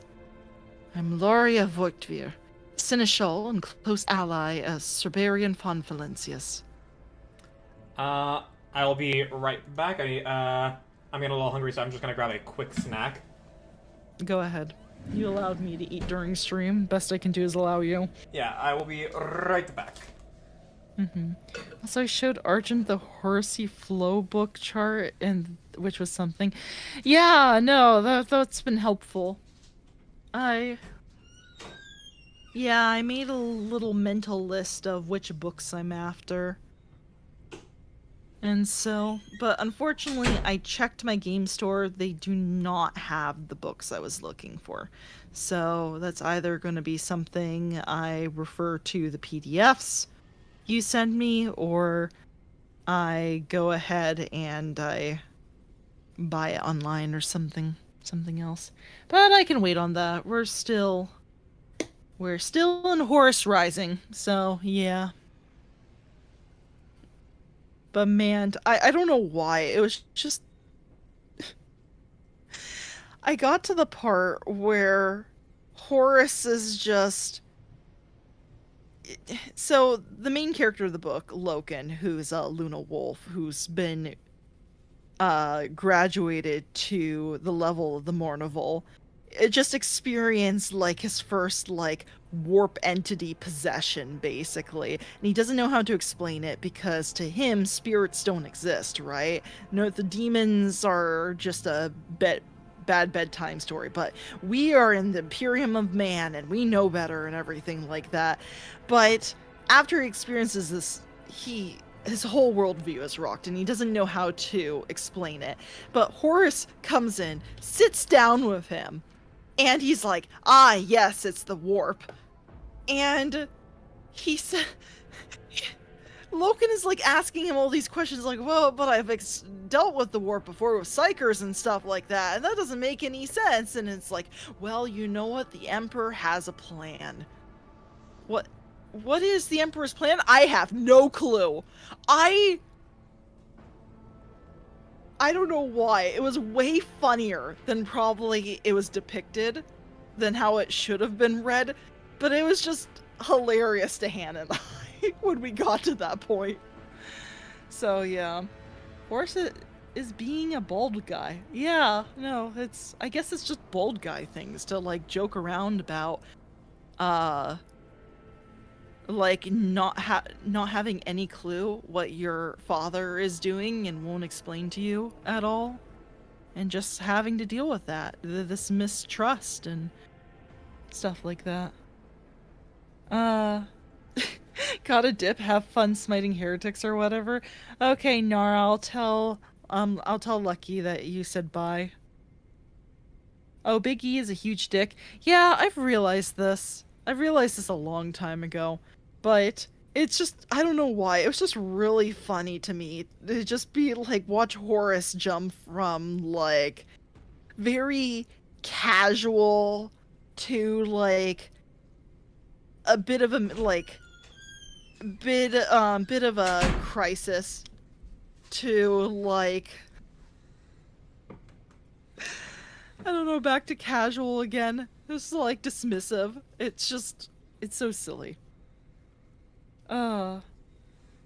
He just clearly has favorites. Well, Horus is the favorite. He was named War Master, and that's why Horus was so upset. Because it was like, wait, but I am your favorite. Why aren't you letting me in on this super specific special information? I mean, I could help you with that. I am useful to you, aren't I? It's just so sad, and like I said, it was really funny at the same time. Like I said, I don't think it was intentional, but there are parts of the book that are just like silly. Like the demon that took over Jubal that attacked Logan, from what I was telling you about earlier. Jubal is like one of his, I'm not gonna say squad mates. He was part of the, I forgot the runoff squad that he was whatever. Doesn't matter. Point being is that he got, he got possessed by this demon. And the demon was like saying stuff over the intercom and the Vox, excuse me, and everything like that. And he was just like, you know what he called himself? Samus is here. Samus is the man beside you. Samus is in your ear. And it's so silly because whenever I hear the name Samus, I'm like, Samus Aran? Are we in Metroid? It's just, I can't take it seriously. And I swear we had like a shining, like, here's Johnny, but instead it's like, here's Samus. I can't tell if it's serious or not. Oh my gosh. On one hand, it was really tense and like the description was like really gory and like fantastic and everything. On the other hand, I can't believe this. This is so, I can't. It's so silly. But yeah. Still enjoying the book though. I'm back. Welcome back. I was just talking about how, Horus Rising has its moments of silliness. Yeah, I heard a little bit. I came in, I was going to be like, okay, I'm back, but you were in the middle of talking about it. So I just stayed quiet and ate one of my slices of pizza. Oh, fair enough, fair enough. Okay, good timing then. Yeah, I was literally like that meme of like the really big guy just eating the chips. Oh my god! But I was actually like, oh yeah, no, keep going. Drax? No, not Drax, wait. No. It's like, hang on. Please tell me this is just in the GIFs. On the new GIF site that Discord uses. Okay, I hope so. The guy eating chips. Yeah, it's this guy. Okay, hold on. I need to see this. For everybody in chat, it's the bald guy with the beard eating ruffles with the red shirt. But I'm actually like, I look amused instead of him. Oh my gosh. Okay, so just this guy with a big smile on his face instead. Yeah.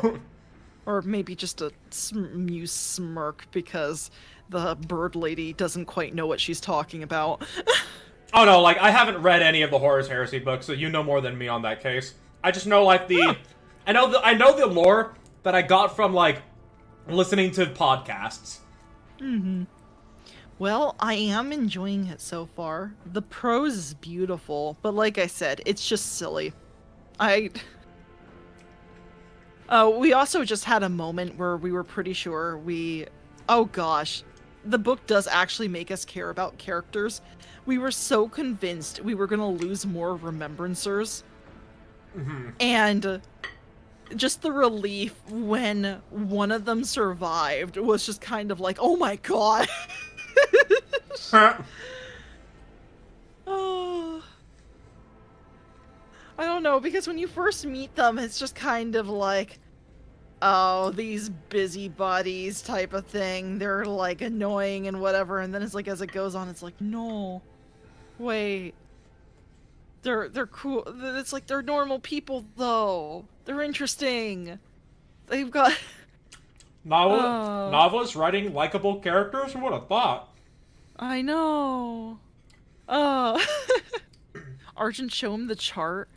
Oh, have you seen the Horus Heresy flowchart? I have not, no.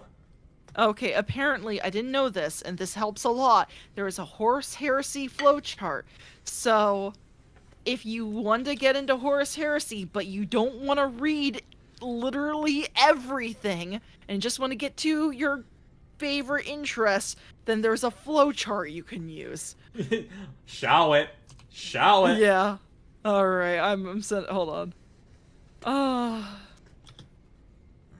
Father, are we the baddies? My boy. Oh my gosh. If you microwave a toaster strudel, is it still a toaster strudel? Yeah? Yeah, it's a toaster strudel, not a toasted strudel. Yeah, exactly. Okay. Alright, hold on. I think I found it. Okay, here we go.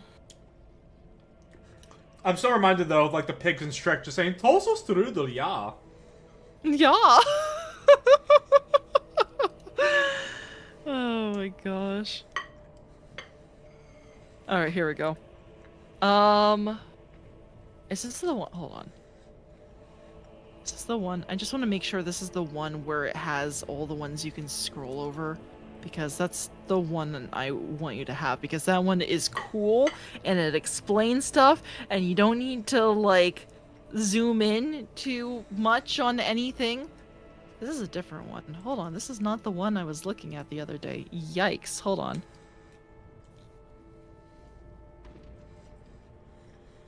Okay, I think this is the one I had from the other day. Here we go, I found it. Alright. Gotta go to bed now. Awakening early tomorrow for train excursion. See ya later. Ooh. Have a good night, hamster. Have a good night, hamster. We're the rats. We pray at night. We stalk at night. We're the rats. Apparently that's what the rats are going to be doing while you're away. But thank you, Matthew, for rats. Okay, very good. Yeah, I guess you can leave the rats in the bathroom then. That sounds disgusting. But yeah, there you go. There's the interactive timeline. Interactive timeline. Yeah. And this one's interactive. That's why I wanted to send you this one. Alright. Horus Rising, False Gods, Galaxy in Flames, Flight of the Byzantine, and then it flows out either into a questionnaire or Thousand Suns. Mm-hmm. And the questionnaire's got like a lot of different people. It eventually is gonna bleed into Dark Angels no matter what. Yeah. But as you can see... Alright, so how do salamanders flow into this? So it looks like you have to read Fulgrim first before you can read the salamander books. Yeah, Because it looks like there's context there that is... Oh, yeah, the flight of the Byzantine also does go for Fulgrim. It just was so wide, I didn't notice Fulgrim there. So yeah, Fulgrim and then Salamanders. It goes down into... You can either go War Without End or Forgotten Sons in Age of Darkness. So it does tell you which one, which short story in some of these anthology books that you would have to read to get their story specifically. Gotcha. Yeah.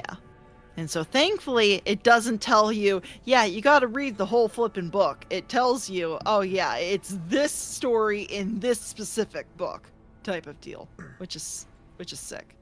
But yeah, it looks like Salamanders branches off into 2 different pathways.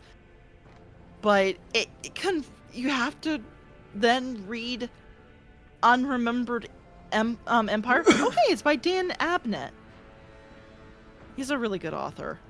He's the Yeah, he's the author of the Horus Rising book that I'm reading right now. So yeah. Ah, okay. Then Stratagem and Eye of Terra, and then you can get back to Deathfire and Old Earth. And it looks like Old Earth is like the most current one. Yeah, it also flows through. Looks like. I'm looking for the orange on, like the bright orange on this. Is that meant to be World Eaters? Oh, World Eater. We were trying to find World Eaters the other day. I think they're kind of just mixed in. There's not really much on them. Unfortunately, it doesn't cover all of them, which is upsetting, but Mm-hmm. yeah. Yeah, it goes through there. Mm-hmm. Runestorm, Wolf's Bane, which leads to Slaves to Darkness, to the Buried Dagger, and then the Siege of Terra books. Mm-hmm. The fact there's this many books on the Siege of Terra alone. I know. Like, I understand a lot of shit can happen, guys, but, like, how do we, like, need multiple authors to write this many books? I mean, I am kind of impressed that they have managed to keep it this cohesive. I know this is strange, because we're looking at a flow chart right now, but I'm amazed considering the fact that you have this much from 2006 on to now. So in 20 years, we've gotten this much. I don't know. It might have even been less than that. I don't know when the last book was written. That's fair. Yeah. Can't fight the tired. Gonna get some sleep for my shift. Y'all have fun. No worries. Have a good night. Sleep well. Mm-hmm. Yeah, good night, Gunzer. Yeah, there are 20 legions, so it makes sense not all of them are going to get arcs. The shortest thing on there is the Mechanicum arc of the Horace. Yeah, Mechanicum is apparently its own thing. Yeah, that's insane. Yeah. So apparently, I don't start with Mechanicum. I thought I start with Mechanicum, but no, I start with Kaban Project in Shadows of Treachery, which I was looking for. That was the book I was trying to find at my game store. Because it also has stuff for other ones I was interested in. And then it goes into Mechanicum. And then Vorax and Eye of Terror. Terra? Eye of Terror. Oh my gosh. Eye of Terra. Excuse me. Okay. And then into Exile, Cybernetica, and then it keeps splitting off. It just does its own thing. Damn. Yeah. Only splits off into Master of Mankind. Is that all the way over here? Yeah, that one is... And then we go over to yellow. What is this yellow? Oh my gosh, is it Imperial Fist specifically, or is this something else? Alright, you know what? I'm not gonna question it. The really skinny arrow, yeah. Alright. But yeah, there you go. There's the flowchart. Ah. Oh, that's great. I realize that one of these boxes is labeled as a Reddit post. Where are the Reddit posts to read? I'm sorry. There's a Reddit post to read? Yeah, like if you look at the fucking top where it's like it says like what all the shapes mean, like there's a small light blue box that says Reddit post, but that means it's part of the Horus Heresy. Huh. Where the fuck is Magnus? Yeah. Where's Magnus? Okay, no. It just brings you back to the Reddit post that shows that. Okay. Okay.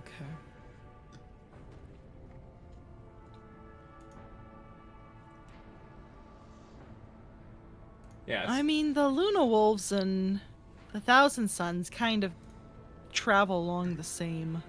Well, yeah, same because thing. because they affect each other immensely. Yeah. Oh my gosh.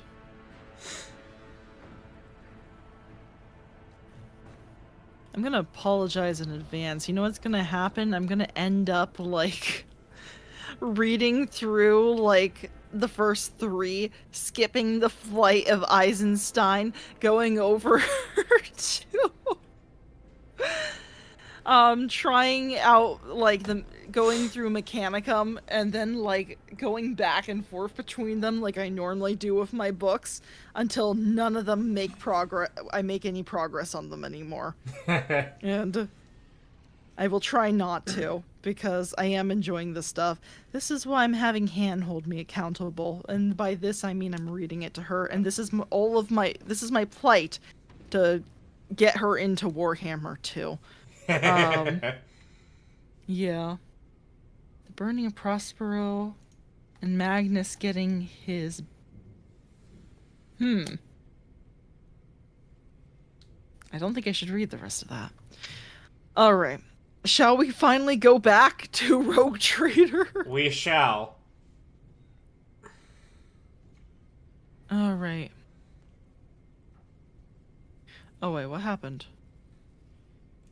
Uh-huh. What did I say? You said...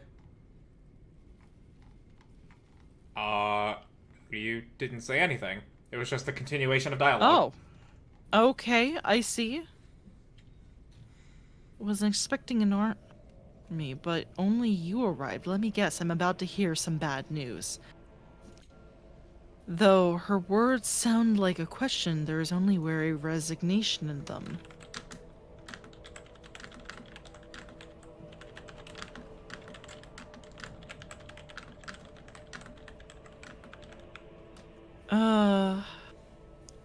I could be honest.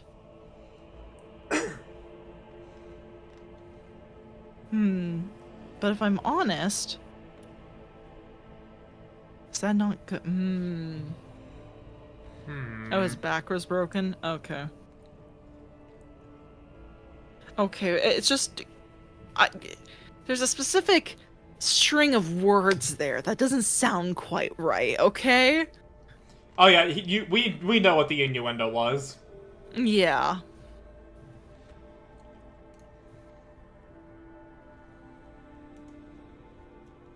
Alright.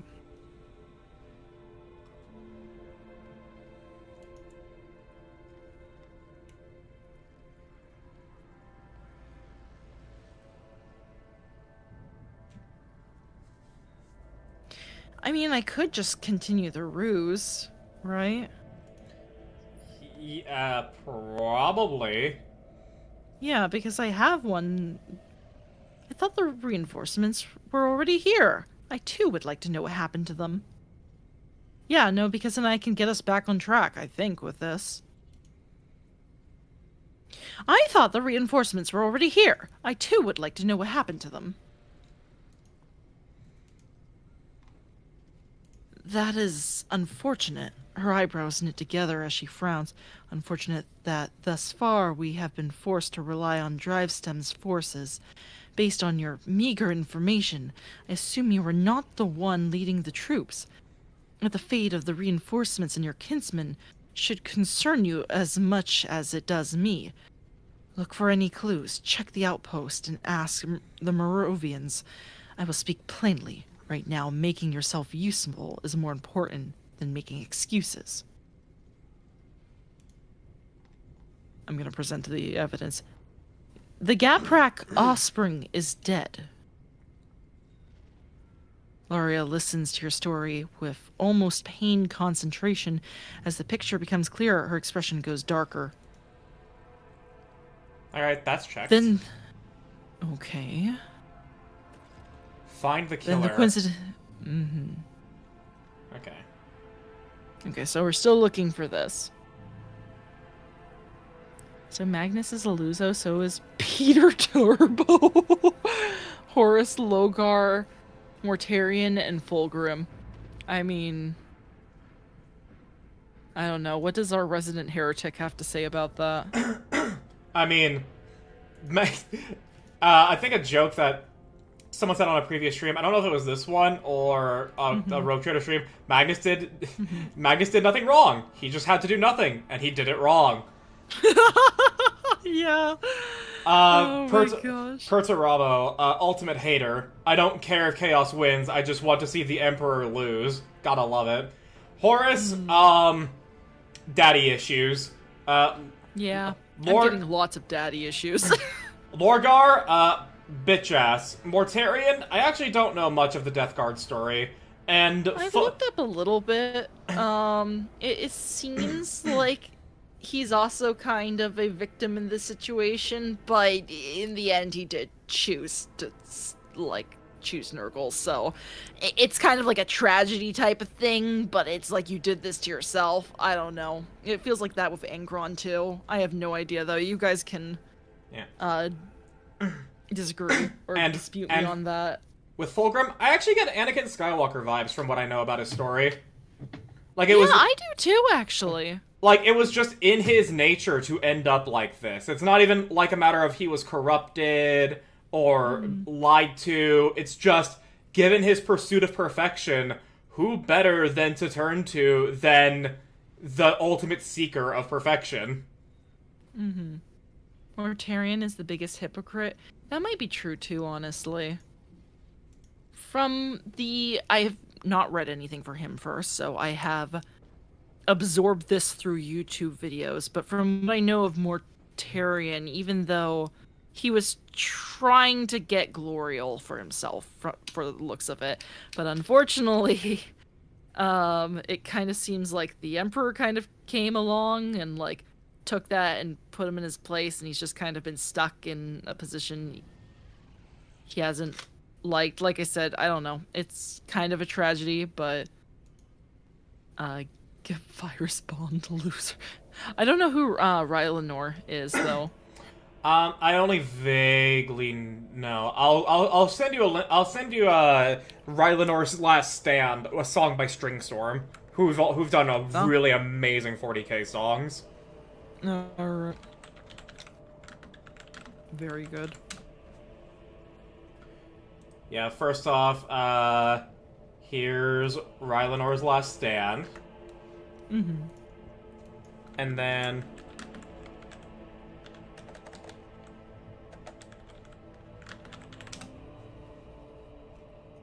And, this is, like, one of the most, fucking amazing songs I've heard, the Adeptus Sororitas song. Oh.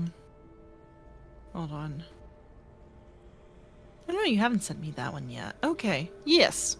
Yeah, now, here's a fun thing to do. Listen to the Adeptus Sororitas song, and then listen to, Incandescent, that Warriors of Sunlight song by, fucking Aviators. Okay. Got it. Will do. I'll send you my favorite Warhammer podcast when you're not busy reading. I'll even resend it to you just so you remember with what I'm talking about. Okay. Thank you. Oh, no, I've heard this one, the Incandescent. Yeah, but the bonus thing is to listen to that before or after the Adeptus Sororitas one, so you get the feels. Oh. Like if you put these two songs together, that's just kind of like the vibe is to why I love like playing paladins and clerics so much. Fair enough. It's a shame you're a heretic, but you like all of these paladin stuff. It's such a shame. My interests are multifaceted and complex. I mean, I actually did have a really cool character idea for if I were to play either Dark Heresy or just as a villain for like a 40k game where you guys play as quote-unquote the good guys in the Imperium, and that was a Sororitas member who was a Repentia that failed in being a Repentia. Like, she was gonna fucking die on the battlefield, but then she got claimed by Chaos, and then she saw the light, and she, realizes so much about the indoctrination of being an Adeptus Sororitas is a lot like how it is with all the Chaos Gods. You know, like how being a Repentia, you are gonna fucking get infected sores and everything as you lash your body on the battlefield. You are a furious beast of battle, a la Khorne, and you seek for nothing but the utmost perfection in your devotion to the Emperor, a la Slanesh. Interesting. Alright. No, I mean... I was looking a little bit into Dark Heresy, and I was wondering if you would be able to do that with that? I don't know if you can be Repentia, though. No, you can't have that type of character concept as a PC in Dark Heresy because you are playing as acolytes to an Inquisitor. But that's why I was like, it would be either like an antagonist in a Dark Heresy game, or if we were to play Black Crusade, where you're playing under Chaos, that would be a player character. Got it. Okay, that makes sense. I sent you my favorite podcast. Okay, I'll check it out later. Alright, let's go ahead and finish up here. I think we should probably call it soon. I need to... That's fair. The fucking 4 hours of sleep hitting. Yeah. Just play Wrath and Glory. You could do it. Alright. Alright, let's see. Hold on. Did I read this right? No, I didn't. When the coincidences become too great, that means it is already a pattern. Laria is silent for a time, weighing the evidence in her mind once more. So the scion of the Gaprax was slain like a common servant, and it happened in the shadow of the Von Valencia's palace. We need the name of the murderer, find the culprit, and I'll call you our ally. And then we get our signet ring again. I have heard all of this before. Yeah. I believe I have a suspect. Lying about injury. I'm assuming she'll say all the same stuff. Only person with a plasma gun.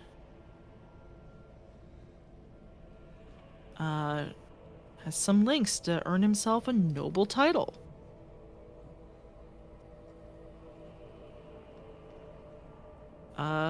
Sauerbach was on guard at the outpost today with only his people. Suspicious in the extreme, but the only thing that's stymies us here is that we do not know the time of Gaprax Scion's death. We cannot connect it with Ismund's stint on duty. Okay, well, that's all I got. How much more is there for us to find?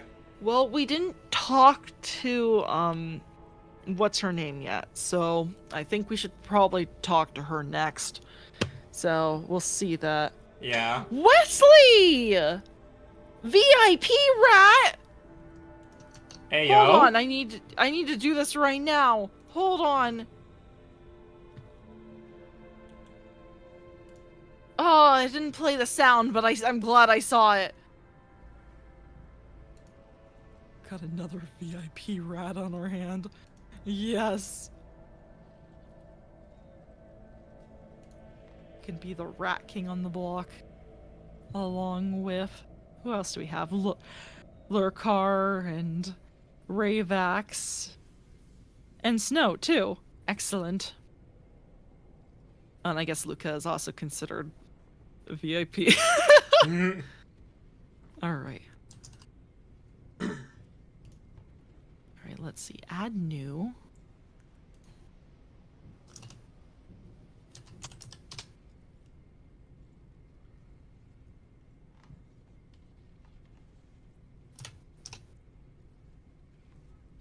I think I found you. There you are. And you are now a VIP. Congratulations! Excellent.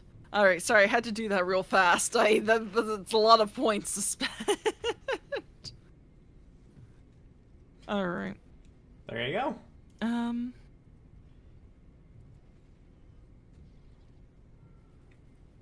We are under siege, and we cannot afford an enemy on his side of the gates. The evidence gathered is enough to hand him over to experienced interrogators. I'll give the order to have Ismund taken into custody. Okay, it seems like we can do it. Do you think we should do it now? Or Or do you think we should gather more evidence about everyone else? I think we can still report the spy thing as well, because we're looking for just the murderer as per this. Yeah, I guess so. Okay, yeah, you know what?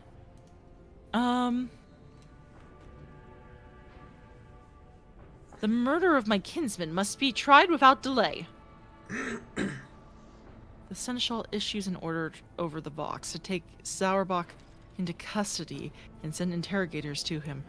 Her tone brooks no argument. Okay, so yeah, Juvenna, her loyalty with us is a lot less now, so we just need to dispatch her. Right. Alright. Alright. Sat on my points for a long time for that. Well, congrats! I'm glad you got it. Oh my gosh. Alright. Do you know the master code for controlling the gates? Communing with machine spirits is the remit of Magos Exalt 117, and you would have done better to ask him, but I have memorized the code. It is too important that the gates remain closed. With bold strokes, the seneschal scribbles the code's digits on a page in her notebook and hands the paper to you. She is way too trusting. I find this surprising that this is Voigtvir's ancestor. Oh my gosh. No wonder Voidveer turned to chaos. Apparently, yeah. That is everything. You may go. Alright,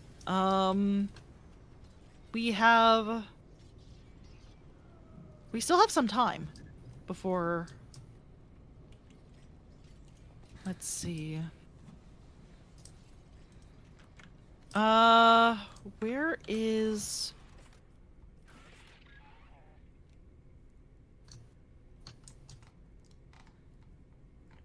Let's see here. We haven't talked to the strategist yet. Oh, that is some angry hand movements. Interesting. No, we haven't, and I guess we can talk to Exalt, apparently. Oh, Juvena's up here, if you want to talk to her.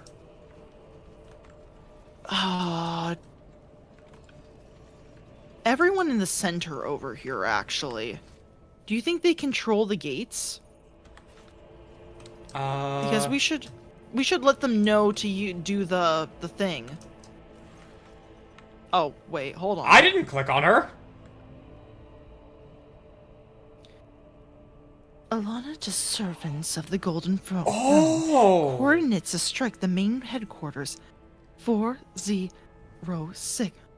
Oh, because we didn't use the Vox, we now catch her in the act. Yeah. A riveting conversation, is it? The sound of your voice, the woman instantly cuts off the Vox transmission and wheels around. It appears you have just interrupted an exchange with Inquisition forces. Whoever you are, allow me to put a stop to your scurrilous thoughts at once. I am Juvenna von Valencius in soul, and of course legitimate heir of my dynasty. Remember that, and perhaps our little misunderstanding can still turn into a pleasant conversation. We must be discreet and not draw the attention of the guards, otherwise we shall both have to explain ourselves. But unlike me, you will have mere seconds to do so, before being shot on my command. Let's see. Join forces. Give them alternate. I swear no one will find out about this.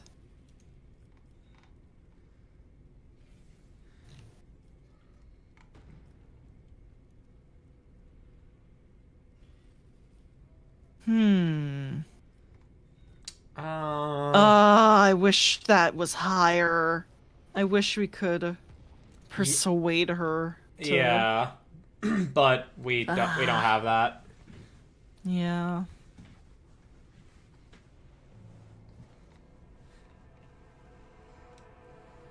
Well, she said I have seconds, so I'm gonna take that seriously. Yeah, I'm thinking of just ratting her out because she was causing the divide. Yeah.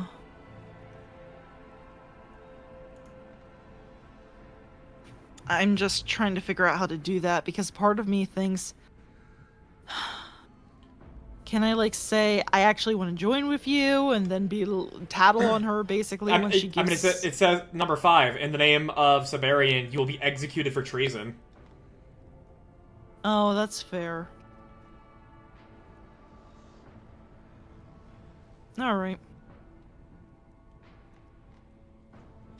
In the name of Siberian von Valencius, you'll be executed for treason. Falls gracefully to her knees, careful not to make any unnecessary movements. Her voice rises to a ringing cry. Everything I do is for the sake of the von Valencius dynasty!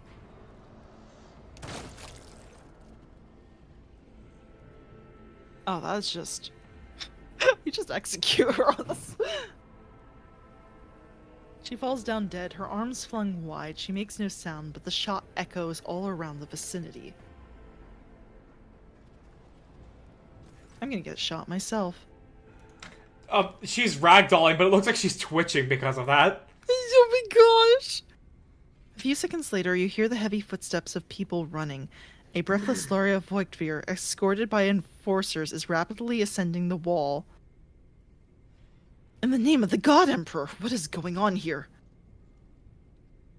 Upon seeing the face of the slain traitor, Laria pales, clenching her fist convulsively. You killed Siberian's heir? Without waiting for your response, she gestures to the enforcers, who swiftly fan out around you, pointing their weapons at you and your retinue. Yeah, that's what I thought this would... Okay. Yeah.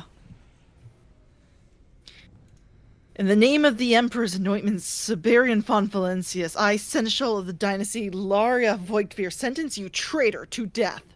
The Seneschal delivers each word in a hollow tone, her jaw working stiffly. By the will of the God Emperor, let justice be done.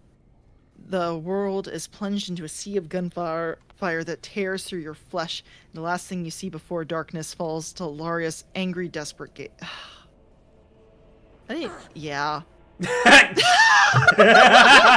You didn't even fucking die. Ow.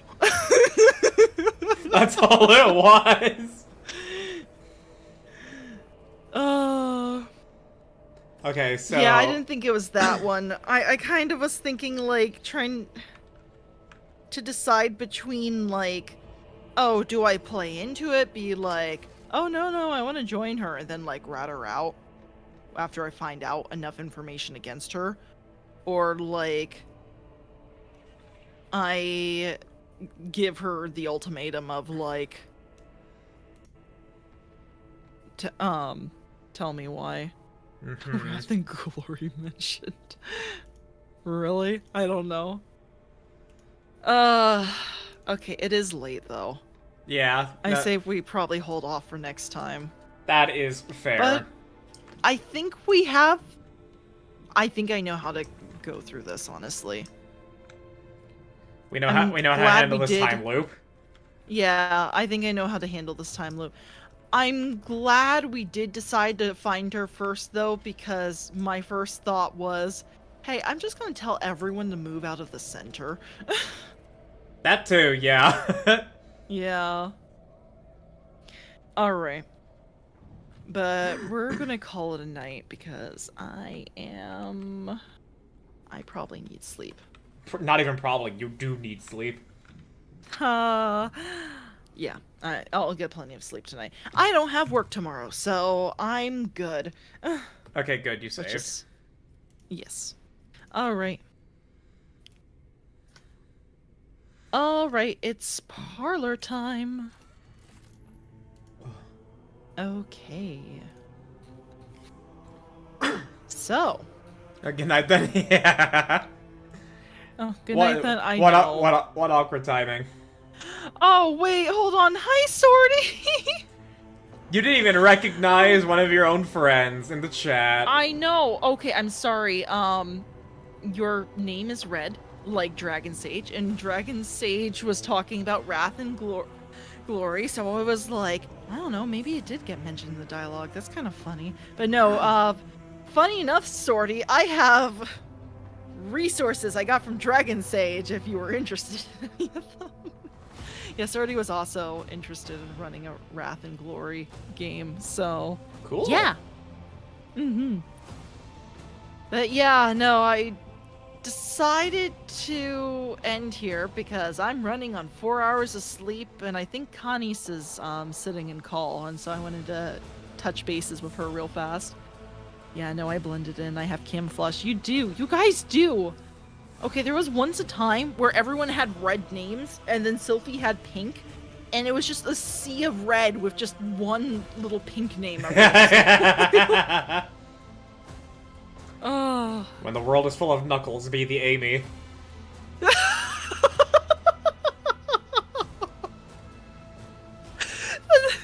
sounds... Oh my god.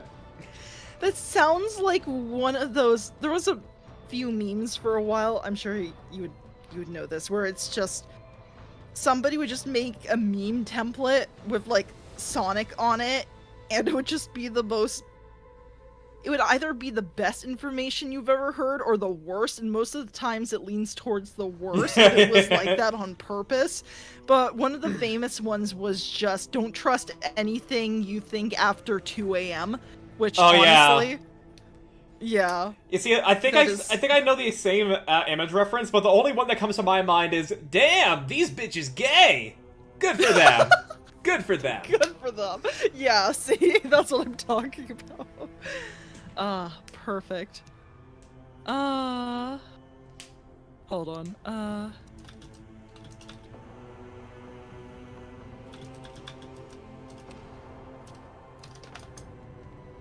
But yeah, we're gonna go ahead and raid out now so I can go ahead and...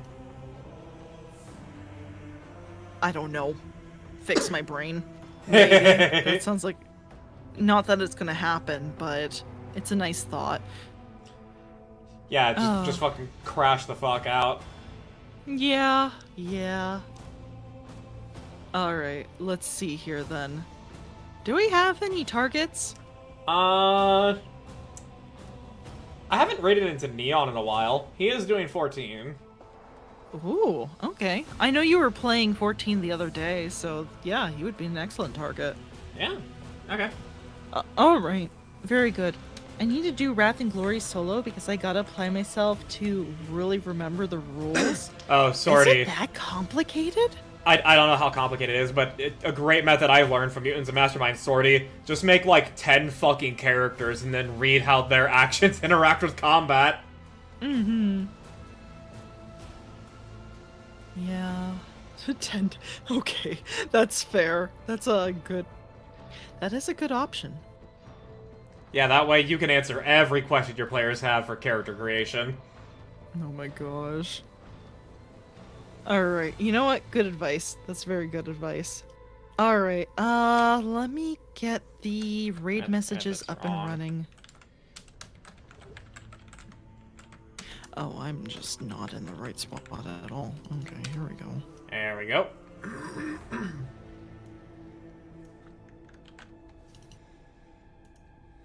Oh, thank you. I'll post mine in a moment. I can't believe that there's 4 different raids at, I guess 5 if you count mine at this point. Yeah. Ah, talk about dedication. Alright. I actually do need to make some more raid messages for Han and I, which is really fun. I think I should actually make a dedicated one for Lucy, but I keep going back on that, on what I want it to be. So... Alright. But, yeah. If you are... If you're a follower, you can go ahead and use one of the ones that Lucky posted. Otherwise, if you are subbed to me, you can use one of mine. Or if you're subbed to Lucky, you can also use his, which is also a very good option. Alright. Excellent. Alright. Let's see, you're setting it up. Mm-hmm. I'm good to go. Cool, I'm ready to start the raid. Look, very good. Are you doing anything tomorrow? Anything people should know about? Because I totally forgot to post my schedule. Yes, I'll be... And I'm... It's gonna be another collab stream with Silver Witch and Azure Alex trying to get them proof of a hero. It's gonna be nothing but proof of a hero. Yeah, no, that quest is fucking hard! Apparently it's extremely long, too. I didn't think Well, it okay, was... well, we finally unlocked it for the both of them. And now we're just gonna be doing the quest. Ah, okay, I understand. I see. Yeah. Yeah, tomorrow for me, I think it's looking like Dishonored right now, but I might change. Otherwise, you know what? I'm just gonna ask right now. Hey, Lucky, were you interested in a Dark Tide? Doing Dark Tide with us on Friday. On Friday, that was in fact a flex spot of mine. I wouldn't mind that. Okay, awesome. No, I was gonna offer it to Lucy, and I've already offered it to Han, and Han's playing with us, so yeah. Okay. Mm-hmm. Alright. Yeah, speaking of which, that's probably what I need to do before I go to bed. Alright. Excellent. Thank you guys once again for joining us. I'll see you whenever. Yeah, I'm starting the raid now. Just starting Okay, it. the raid has started. There we go. Always gotta be careful with that. Yeah, no, definitely. Ah, very good. Alright. Yeah, thank you all again. Yeah, thank you. Alright. I'll talk to you guys later then. Yeah, you guys have a good night, a good day tomorrow, and everything else. Yes. Alright. See you guys then. Bye-bye. Bye.